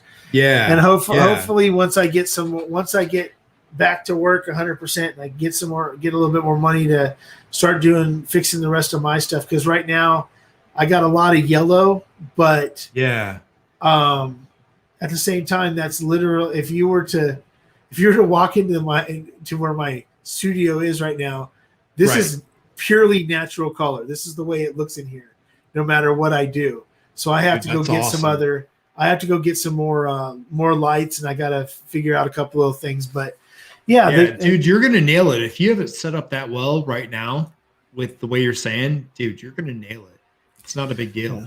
Yeah. I looked at going in. I have a camera store that's right by me, and I need to run there because I talked to him earlier today, and I didn't get a chance to go there. But they had the Canon 50 mil. I want to say it's a 1.8 or a 1.4 app. Mm-hmm. Dude, that'd be pretty sick to drop on that, because you know what? This webcam's doing a nice job right now. Right. Dude, it would be nice to have that nice app blur, even though I'm going to have all the bottles and stuff behind me and stuff. What are you using? What are you using behind you? I'm sorry, man. What are you? So you said 50 millimeter. What are you right now? What size? Where's your focal length right now? Oh, dude, I'm using a Logitech 1080p C922. Dude, well then you did something else with your freaking you got something else doing the adjustments, because standard Logitech freaking adjustments don't make shit look that good. It doesn't. Oh, I'm sorry. Yeah, I know. I play some good tricks on this stuff. I know how to trick these out, man. I do setups for people too. I'm saying because their webcams and zooms. It looks really fucking good. Because right now I'm at 30. So here's 35. Mm-hmm. Right here. This is 35, and I'm 4 feet away at 35 millimeter. So from the lens, if I go to 50. Right. this is where it's at. That's nice. So you're sitting there right in between. From that camera itself, probably in the 35 to 50 millimeter range. If you go with the 55, I'm about 18 inches away from the camera right now. So okay, so basically, if you get a hold of a 50, depending, okay, now you're talking about a 50. Are you talking about a 50R lens? An RF, yeah, RF 50 1.8. Okay, so nifty 50. No, I'm sorry. No matter what anybody says, an RF 50 is not a nifty 50 because a nifty 50 costs $100. An RF 50, even the cheapest RF 50, it's 200. Yeah, yeah, 199. Unfortunately, but if you buy the rings, you're still gonna spend $200 on the RP platform. Right. So my question is that what's the app? Is that a 1.8 or a? Yeah, it's a 1.8. Okay, yeah, then freaking, because if that's 199, the freaking 35 is just a little. The 35 millimeter 1.8 is right about the same price. Is it really? I want to say it's a little. Is that an EF though? Because when I looked up the RF one, it was like $900. That's why I didn't want to go there. Trying to think. Hold on. Where's my? Because I looked at that Sigma Art one too, the 1.4 Sigma Art. That's a 16. That was like $700. I'm like, that's camera. That's camera porn right there. Yeah, I know, dude. I don't even want to tell you about my photography addiction I used to have. All my money used to go to photography, fun stuff. I have sold so many cameras, so many lenses, and just got down to this RP setup because it's everything that I was left doing COVID wise. It covered. So I sold all my other stuff. So the M50 was the easiest thing for me to set up with what I had, and it was something It was something that M50s are badass. It was something I could leave in place and not take anywhere with me. That way I could use my RP and my freaking cage and everything else to take it with me places. Mine's in my cage as well, man. And I'm going to tell you, you're a big guy, you're a little bigger than me, height-wise with stuff. But, dude, was that RP not too light until you put that cage on? Oh, dude, it was almost too – I mean, the M50 is a small camera, and this is slightly bigger than an M50. People don't realize that it's not that much bigger than an M50. Yeah. But the grip is so deep that it's awesome. But, yeah, without this, it feels like freaking paper in my hand without the cage. And, it doesn't feel like it's a full-size DSLR. Because if you hold the 5D Mark II or Mark III or even a Mark IV, they're so things are like freaking heavy. But like you get this RP and it's like, I'm gonna have to download the. You're a professional, so you probably already have it. But the guy who sold this to me is another YouTuber who's a professional photographer. They don't have C-log, freaking certain C-logs for the RP. Right. So he went through and created as close to the C-logs as he could on the RP and downloaded them into here, and then told me he gave me his number and said, "Hey, if you ever lose them, call me. I'll reload them for you." So some really cool. I got those, dude. They changed the game, man. Like when you're doing some B-roll and stuff like that. Yeah, those things are awesome. Another thing for B-roll, Stan, if you're looking into it, Kneewear just took and put out the little automated roller that you can set the wheels on, kind of like the Edelchrome. So it can do the circle around. Dude, $63 on Amazon right now with a remote control. Bullshit, because freaking Edelchrome. I'm dead serious. There's no fucking way. But is it $63 worth, or is it at least halfway between the Edelchrome, like worthwhile? Dude, I ordered it. I will let you know. It's in the package because I wanted to go around the bottles so I can do B-roll, dude. But for $63, it's worth the try because I can use it in my other stuff that I do, and it's a business expense. Well, no, it's just because that Edelchrome is what, $390? $390. Yeah, $390 or something like that, and then I found this other one that was a freaking. Have you seen the wire? I can't remember what it's called. With the 3-wheel wire you can hook a freaking full size camera to. Yeah, they did a big Kickstarter on that. Yeah, I saw that stuff. Yeah. And I'm sitting there going, and then you go and look at Edelchrome. You go on their website and they're like developing one that's like 4 times the price of that. Yeah. And I'm like sitting there going, and then all of their sliders are like, you ever watch Marcus Picks? Yeah. Yeah. If you, it's a MARKU. Anybody else who's a photo nut, freaking. It's I watch McKinnon and Matty Hapolia, and I watch Peter Lundgren out of Sweden. Yeah, all those guys, man. I love the stuff they do, and that's helped with this stuff. Yeah, I botched it earlier. I got it right now. But Marcus Picks, Marcus Picks lives in Las Vegas. He's owned every camera that's ever been made, period, and he still owns a whole shitload of them. But he does this whole deal with sliders, where he proves how awesome of a slider you can actually DIY for a cheap cheap price. That is as good as an Edelchrome, and it's hilarious if you watch the video.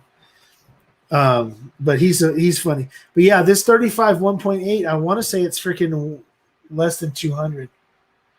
Hold on, pretty sure, because I got mine for 129 Black Friday, so it's got to be less than Canon RF 35 1.8.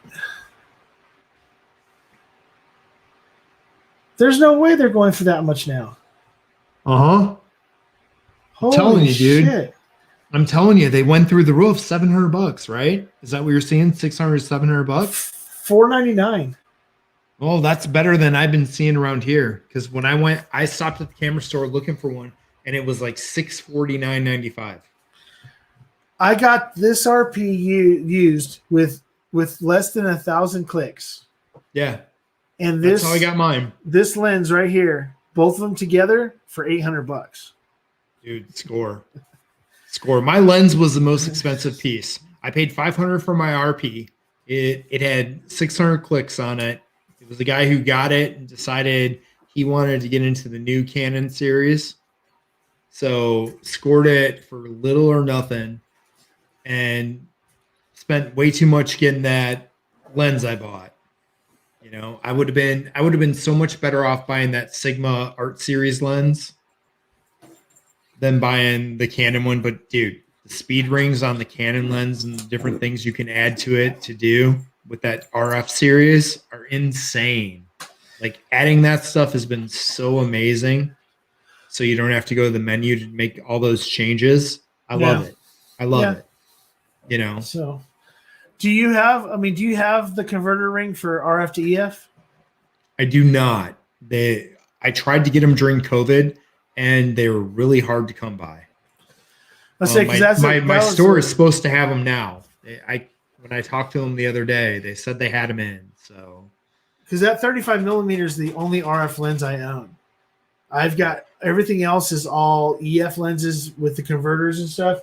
Mm-hmm. And as a matter of fact, right here, let's see. Oh, I'd be all for going back to EF lenses over the RF lenses just because of the cost.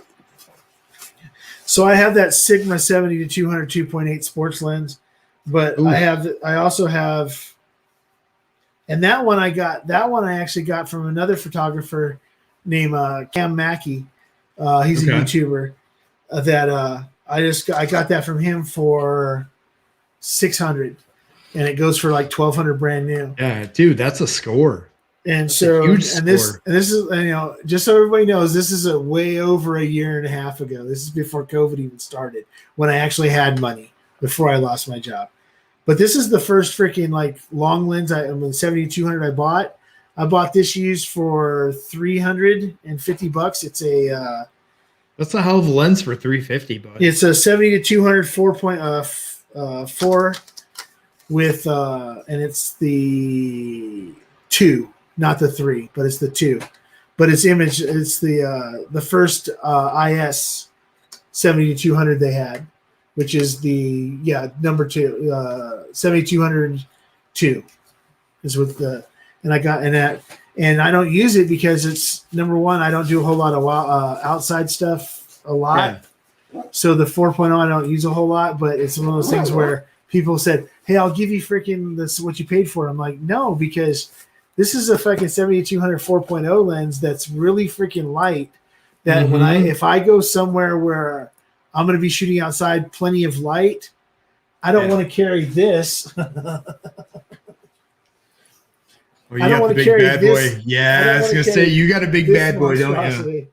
That's that's that 70-200 2.8 Sigma. Yeah, that's the difference in the freaking cases. I used to have those when I was shooting for the D1 schools on the football sidelines.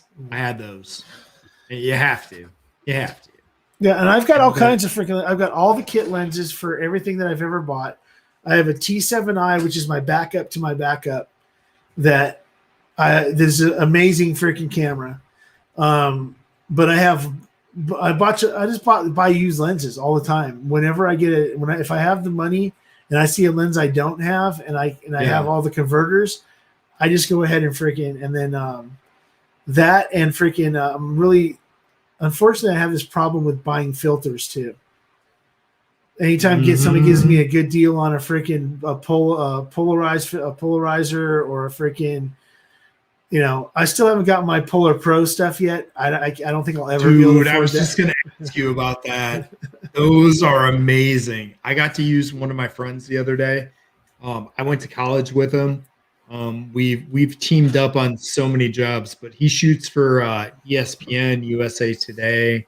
He's a head photographer for the Indiana Pacers and for Notre Dame Sports. But he came over here the other day, last weekend, and we were just screwing around. He was helping me with some camera settings and stuff. Well, you know what's good about this whole conversation we're having? If you look in the chat, everybody else is talking about cameras. They're talking about Sony Alphas. And I know. Else. So it's like, I know.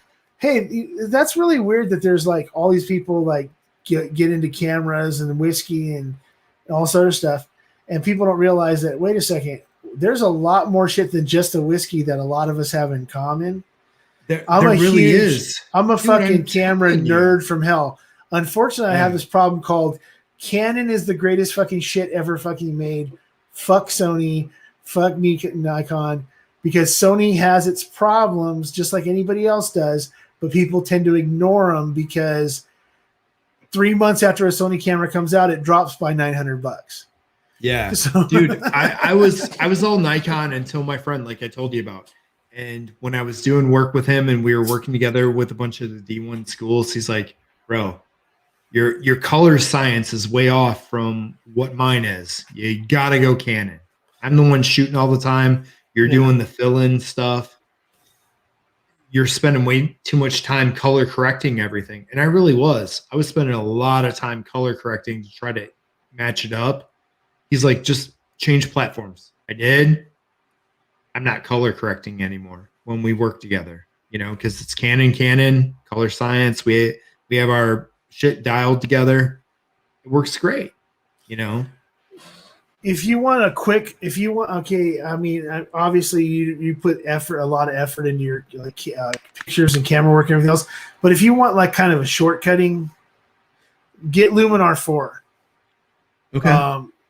Because Luminar 4, even with the Canon color science, even with Sony, with a lot of the different colors and color sciences, for some reason with Luminar 4, it's secondary to freaking Photoshop and everything else. It's an add-on here and there. Yeah. But it's also one of those things where the editing skies and various things like that are so freaking like easy and quick, and there's a lot of color. Like if you pick a specific sky, like you don't like the sky that's in your picture and you want to put a new sky in, it's really freaking easy to the new Photoshop did all that. But Luminar, I'm telling you, Luminar 4 is freaking badass, dude. Yeah, I haven't used Luminar. I've seen it. I've been on the beta team with Adobe for like 15 years, so I always get stuff early. I wish I could afford to fucking have Adobe. Dude, I pay too much for all this shit. Trust me. I mean, like, I've been on this platform forever. I have the old boxes. Like, I started up with the Adobe Creative Suite before it was a Creative Suite, but like two was my first one. And I have all the discs and all the boxes all the way up until they went to full CC. And I've been with it the whole way. But I'm going to tell you what, Affinity, it's a hot company that's come on the market. It's a downloadable desktop platform, but it also works on the iPad, which I use a shit ton now. And they have full desktop on the iPad. Dude, you can buy that stuff for life with free upgrades for $50 a program. And when they have their sales, you get it for half price when they do Black Friday and things like that, or Cyber Monday. I mean, when you can bust out a layout program, their photo and their vector stuff, and put $75 in, dude, I pay that much a month for all my Adobe shit. Like if they had a video editing one that was badass, I'd switch to Affinity all day. So I'm looking up your adapter. Hold on. Yeah, they're still out of freaking stock. I can't believe that shit. Okay, so yeah, that sucks that these freaking ring adapters were given out free when you bought your freaking RPs and your Rs to begin with, when they had those package deals, but now they're $190. They're $199. Yeah, I know. I've been trying to score one. Like they were $99 for a while, and I was trying to score them at that, but they were all on back order, and now they're $199, and I'm still on a list waiting to get one in my area. I'm going to say, because according to the Canon website for Canon store website, they have them in stock right now for $199. Yeah. I don't ever buy anything straight from Canon. Yeah, I try not to either, but sometimes when you go into their freaking refurbished, you can't help but click the button because they somehow can beat they can beat Adorama by like $30 like every once in a while. Right. It's like, well, like me buying my dummy battery and stuff. My dummy battery, Canon wanted $179 for the kit.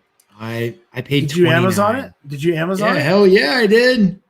I bought a wasabi power one. I have that for all my GoPros, for my extra GoPros. Yeah, that's what I use for my M50, but I didn't know they made an RP one. Hell yeah, they do. I got one in yesterday. Cool. You gotta tell me how that works, dude. You gotta tell me how that works. You just gotta tell me how it works. Yeah, you'll see. I'll probably hook it up for Saturday to jump on your stream, bro. All right.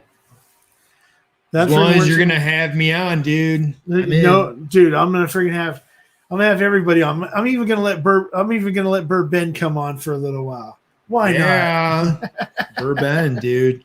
That guy was an animal today, dude. I'm so thankful. Chasing down bottles for me. It was freaking amazing. Hey, Bourbon, get your freaking flamethrowers ready because I want to see a flamethrower on Saturday. If anybody knows the reference to what the flamethrower was, it was an old HBR stream. The very first time that Ben came on an HBR stream, he pulled out a freaking flamethrower.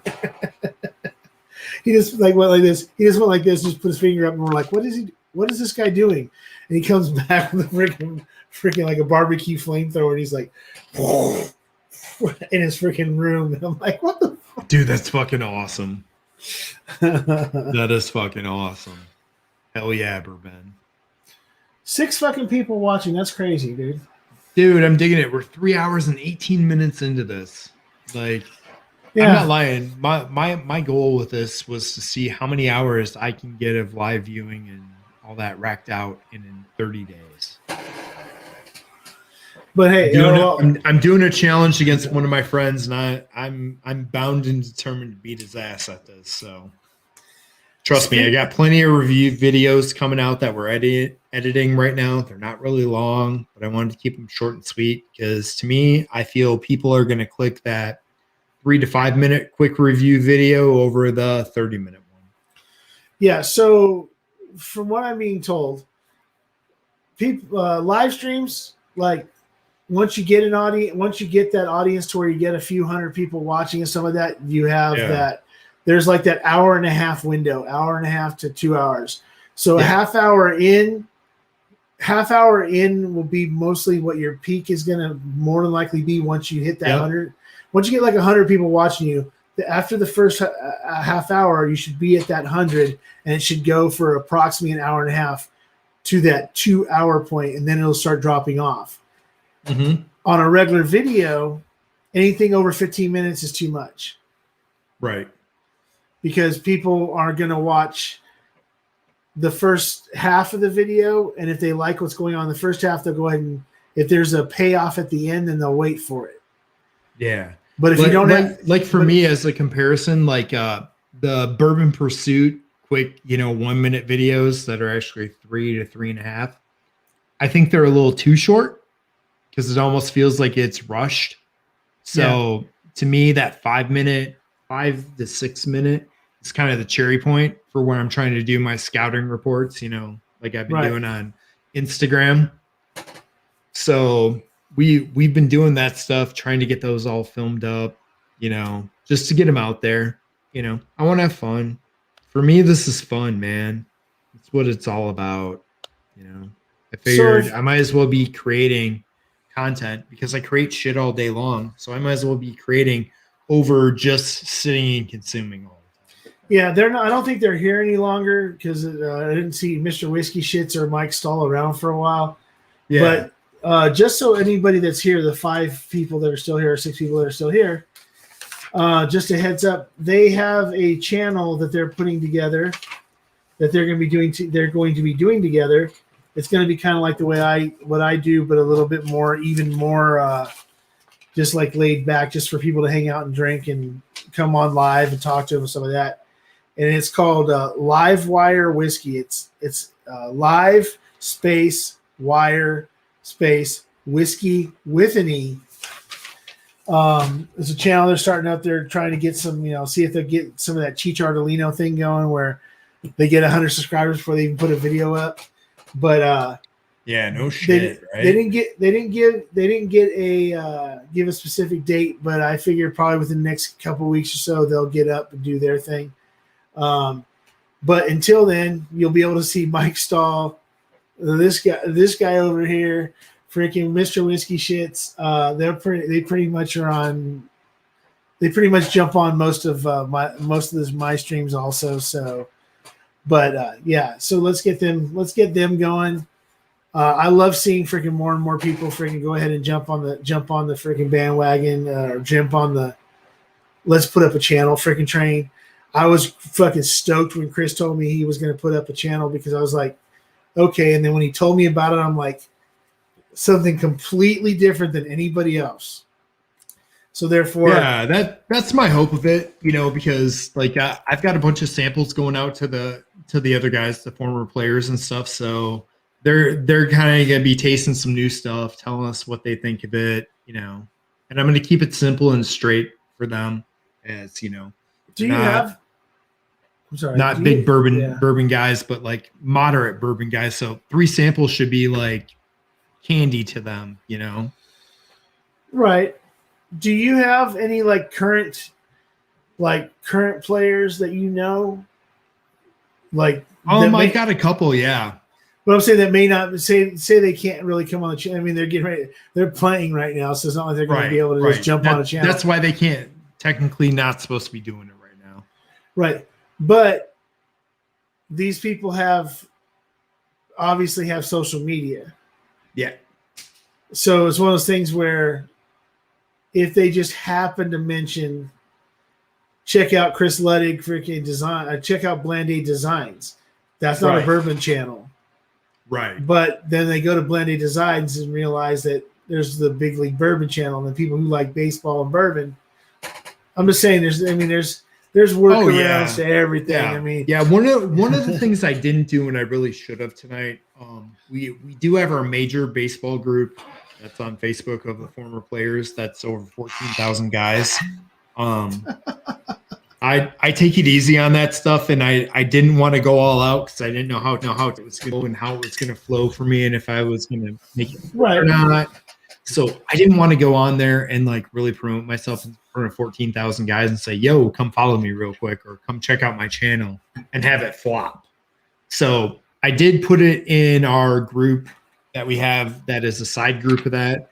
That's like 300 guys that are into the whiskey world, like our little group. I don't know if you can read that. It's called, probably can't see it, but it's called, it's called Barreled Up. That's the one I'm doing the Obitanium pick with those guys, and was out at the Cat's Eye Distillery with John and trying everything. What are you drinking now, Wags? What do you got? What do you got? Oh, Wild Turkey 101, and Is that regular 101 or the rye one? Oh, it's 101 rye, but it's the end of my night, so I like to always I do a mixer. Usually it's ginger ale and rye. I like ginger ale and rye. Ginger ale, dude. Canadian dry? Actually, Canada Dry Diet, because I can't have the sugar. But yeah, Canada Dry Zero. But unfortunately, I'm out of it, so I'm just doing lemon lime, 7-Up and rye, which nice. Works also.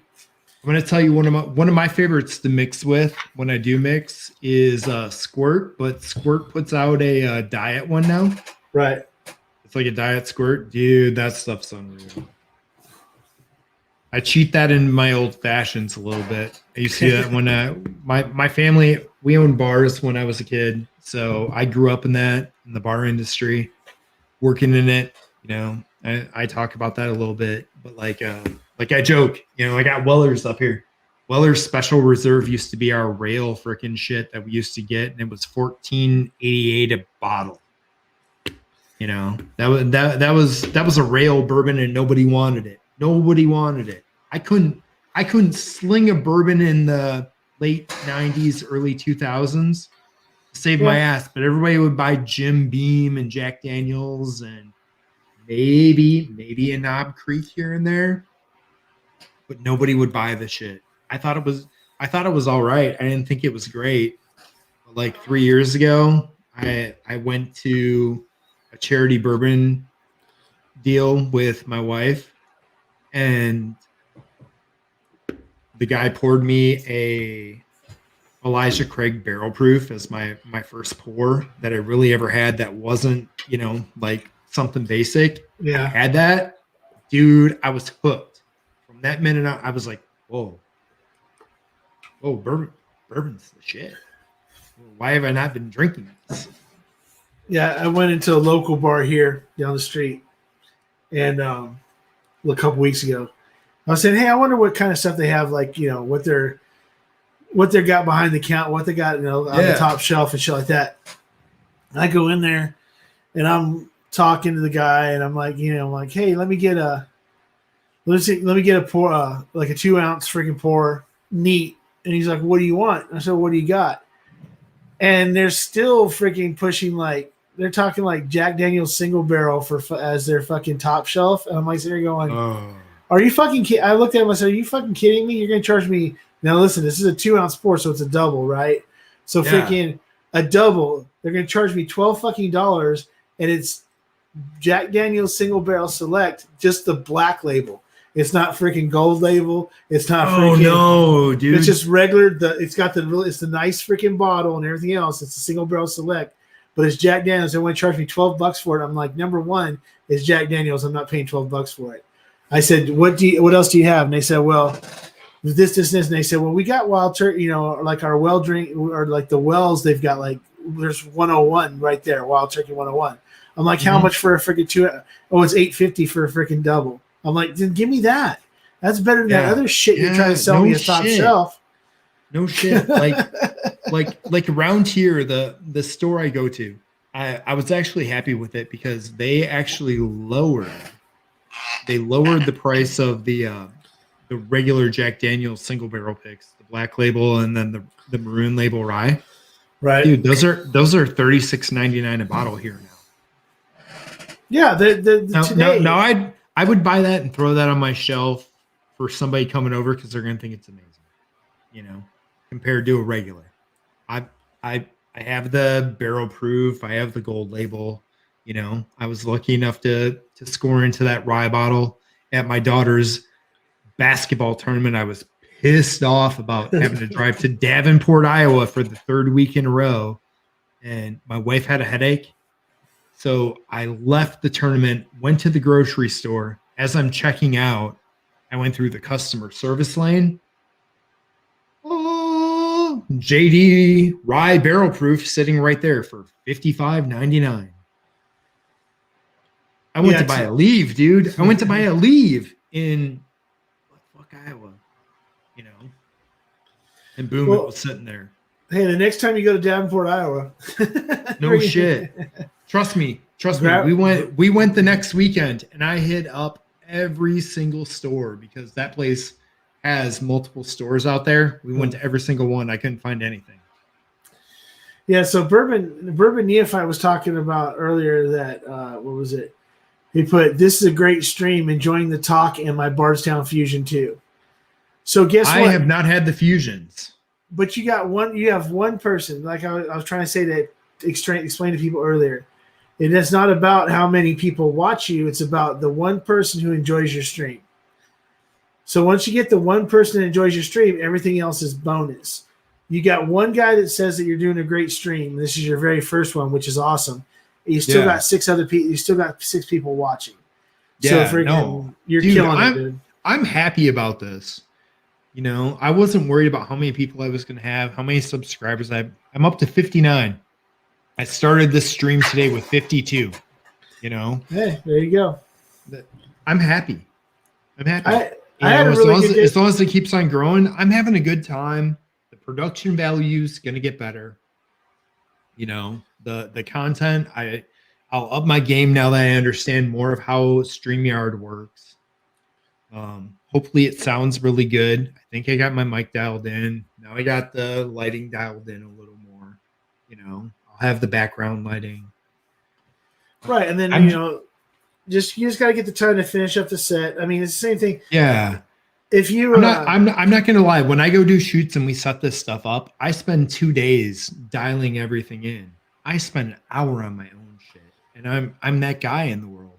Like when it comes to design stuff and everything else, everything that's on here and everything I made, I probably have an hour wrapped up into any design that I threw in tonight total, and an hour of setup time maybe, so.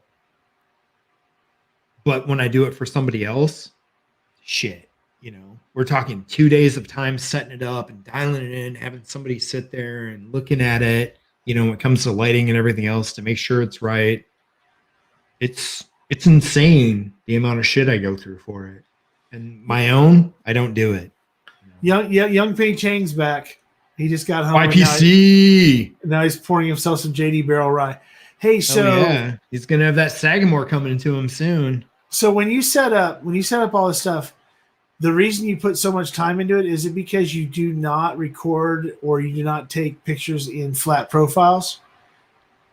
Because I mean, I know people that the reason that they take so long to set something up is because they don't like using flat profiles or neutral profiles. They have a specific profile they want to use. And they want everything to be as close to perfect for that profile. So when they go to edit, it makes it slightly easier for them instead of working from a raw format in a flat file. Is that why you take so long? Or part of it is because the companies I've worked with will give me direct examples of what they want and like show it to me and go, I want all of our stuff to look exactly like this. And they don't understand raw. No. That sucks so bad. Right. And they want to see it right in front of them right then. Like, oh, that's great. And I try to explain to them that the raw and the editing and how much I can do to it to really make it beautiful. Because I'm with you. Raw is going to make it beautiful. I have my presets I've made, and I think they're the shit, man. I do. But I don't think people the people that you're talking to, you're dealing with, that aren't in photography or aren't in the video, don't realize that what can be brought out of. Okay, they see a commercial they like. They tell you, I want my commercial, or I want my picture to look just like that.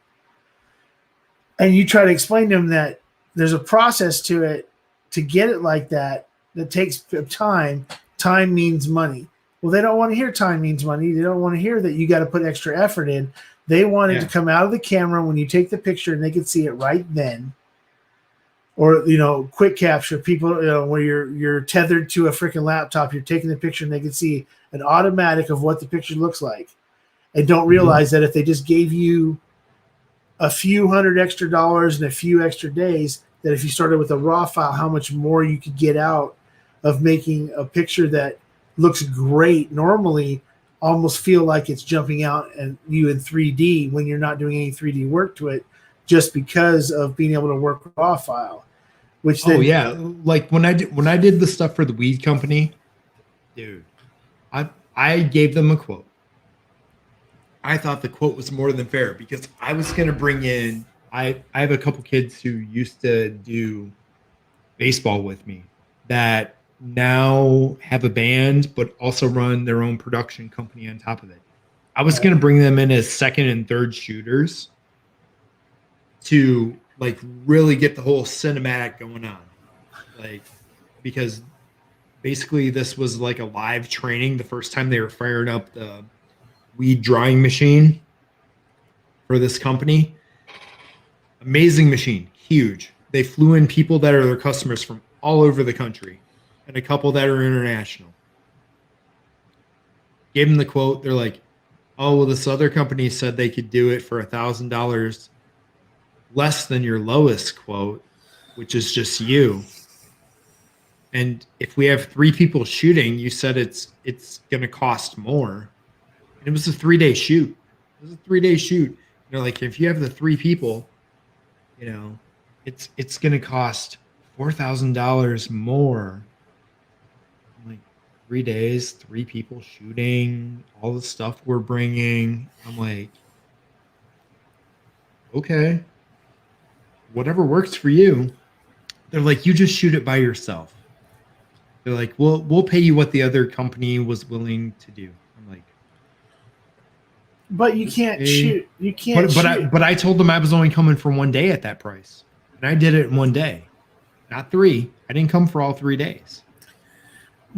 Okay, so if you're not using, so if you're using 3 shooters, okay, and you're shooting 3, okay, depending on if it's photo or video, but freaking, if you're shooting 3, it was video of the machine working through the process. Okay, so if you're using 3 shooters for a video, it takes longer to shoot the same style of video with 1 person than 3. Now, cost-wise, it's more expensive to use 3 only because you're using independent people that you've got brought on that they're gonna expect a certain amount of money, and you can cut corners on yourself. You can't cut corners on other people. Right. So and with these guys, they're young, they're up and coming. They're actually a really good band that's gaining a lot of traction, which is nice. But dude, they were hooking it up for like bare bones price. But for me, 3 cameras, editing all that and making a nice flow, it's longer editing. You know that, to get the nice sync, the nice flow. Well, I'm a shitty freaking editor. And the post-production was where the extra money was really going to come in. Having them as extra shooters was like $200 a guy a day. It wasn't awful. But it was going to be longer post-production, but they didn't want to pay for longer post-production. He flat out said it. He's like, the 3 cameras would be awesome, but I'm probably going to have to pay you more to make 3 cameras look awesome in a video. So, Bourbon asked, any old use for old DSLRs or just toss them? Never toss an old DSLR. Okay, because depending on what it is, can decide whether or not it can be used for something else that's really, really good. If you've got a 5D Mark III, or you have a 6D or a 6D Mark II, but a 5D, 5D1 or 3, 5D or Mark II or a Mark III DSLR, never get rid of those, because 5D Mark III is an amazing fucking video camera and takes awesome pictures. If you ever come across a 5D RS that somebody's selling because they don't know what it is and it's really cheap, buy it. It's 54 fucking it's 50 something megapixels, and it's a freaking amazing freaking wildlife and landscape photography freaking deal. So never get rid of a DSLR without taking it, and at least at a minimum, going to a place like you're in New York. So you're not in Philadelphia. I couldn't give you that. I couldn't give you that freaking place. But contact KEH. You're in New York. Contact Adorama. You might. I mean, it might only be $20 or $30 you get for it, but you'll get something out of it. Never freaking toss a freaking DSLR. No. And whatever you got, put it up on freaking Facebook Marketplace. Send a picture of it. Put it up on the Junkie. Send a picture to me or freaking Big League Bourbon or freaking any someone in one of the chats. Say, hey, does anybody know what this is and what it's worth? I'm telling you right now, freaking if you've got Nikon, any kind of Nikon freaking DSLR or freaking Canon DSLR, there's always a use for it somewhere. I know people right now that do YouTube videos that have tens of thousands of followers that still use a freaking 70D. Yeah. Canon. Yeah, it's crazy. It's absolutely crazy. Just like used old iPads, like seriously now being able to still use them as teleprompters and stuff. There's secondary uses for all that stuff. Don't throw it away. Don't give it away. There's ways to use it or people will buy it. I have multiple old iPads. And How much was your teleprompter? I have an iPad. I have an old iPad. Did you build? Yeah, I got a piece of glass and did it myself and have a sheet over it. Works great. Yeah, because I'm turning this into a teleprompter. I'm getting ready to turn this old Galaxy tablet into a freaking teleprompter. Yeah, why not? That's the way to do it, man.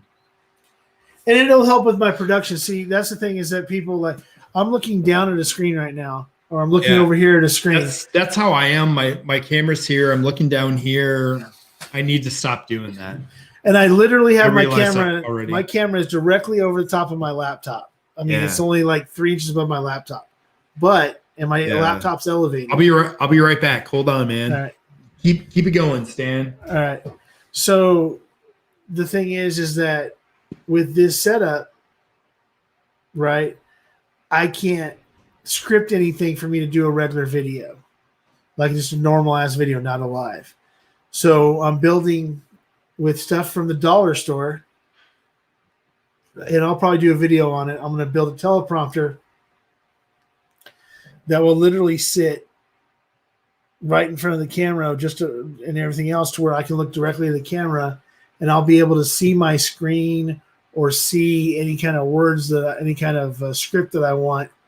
And the camera will be able to look through it and you won't see any of the lettering or anything else or anything I have on the teleprompter, but I'll be able to see it and look directly at the camera and keep on looking. That's how a lot of the guys on YouTube are able to continue to look into the camera without having to look at a bunch of other stuff because they're projecting their computer screen onto a teleprompter that's around the camera.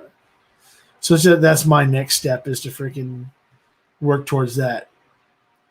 And I have a setup right now I'm working on where I can watch the chat literally in front of my face while I'm looking into the camera. I don't ever have to look down at I don't have to look at the chat at all because it's all right there and I can just talk to people directly. But I'm working on it. Okay, so even old Sony, depending on what it is, it depends on what it is. If you've got a 5100, okay, right now, Bourbon, if you've got a Sony A5100, one of the early freaking mirrorless, if you have like an NEX and like an old NEX Sony, that's a different story. DSLR wise, you can still get a decent price for a lot of those NEX ones and stuff like that, but not a lot of people want them. They're only people that are collectors. But if you get into the Alpha series with the A5100s, the original A7, the original A9, people are always looking for those things because the 5100 is a great vlogging camera for people where they can just put it on a freaking little holder and walk around and freaking do the whole vlog thing and stuff like that, there's always somebody out there that'll give you a couple hundred for a 5100. But it just depends. Like I said, whatever you got, just you know what? Take pictures of it. Tell me what you got. It's battery wise and lens wise for it, and I'll tell you how much you can get for it, or if it's worth even holding on to. It's not really freaking hard to figure that out. Hey, Stan. Hey, everybody. I'm gonna have to wrap this up here. I actually have a customer calling me that needs me to update stuff for tomorrow for them, because they just realized they're going to be out of the office and out of the office through to Monday. So I got to take care of all their emails and everything else here really quick. Yay me. It's the nature of the beast, nature of the business. I love what I do. Like I said, I got my little production team. We're working on stuff, making this stuff cool. And one of the things we're going to do is help other channels grow and make awesome intros, exit videos for everybody, overlays, all kinds of stuff. So that's one of the next things we're going to be offering to everybody, just because I want to be involved in Whiskey Tube and everything about it and help everybody out and grow this community. So I'm all in, man. I'm all in with all my resources. Real quick. Thank you all so much. I appreciate you all. And then real quick, just it looks like Bourbon Neophyte is actually starting his own channel also. Please, Bourbon Neophyte, whatever the channel name is, if it's Bourbon Neophyte or whatever, DM me on Instagram. Tell me what channel it is so that I can keep up with you. So as soon as you go live, I can promote you as much as possible. Kind of like what I try to do with Chris here and everything else. Bringing him up. And Stan, thank you so much for everything, man. I absolutely appreciate it. I sent you my number via Instagram, so you can just text me from now on. Much easier in my world and your world, for sure. All right. I appreciate that. And I'm sorry if I took over your show at any point in time. I was just you didn't take shit over. I appreciate it. Dude, you've let me babble so much on your lives. No, bro, dude, freaking, I love you to death. Dude, I have vomit mouth. Like when you get me talking baseball or anything like that, I can talk for hours. I've taught a lot, I've taught college classes, all kinds of shit. I can rattle, man. Okay, so I'm gonna tell you this in front of everybody else. You did a freaking awesome job tonight. Thank you. What I need you, what I would really love you to do is that as long as I, job wise, whatever, can do this with you, is that if you don't have a guest coming on and you're just going to go live on your own, that you just before it happens, send me what you want to do for the night, like like you do storyboard and stuff. A list. Yeah, this is what you want to do, and then I'll go ahead and do what I do. I'll keep you on track to make sure that you hit all your points every week. You're amazing, Stanley Wagner. Thank you. What you do is amazing. I help people. Thank you. Come watch me on Saturday night. This man's going to be on. Freaking, hopefully everybody that's in here will be on. Freaking, anybody can jump on at any point in time. It's always pinned in my chat. And as my kids say, I have twin 5-year-olds. Dude, watch these live streams. Duh. Love you guys. Thank you so much.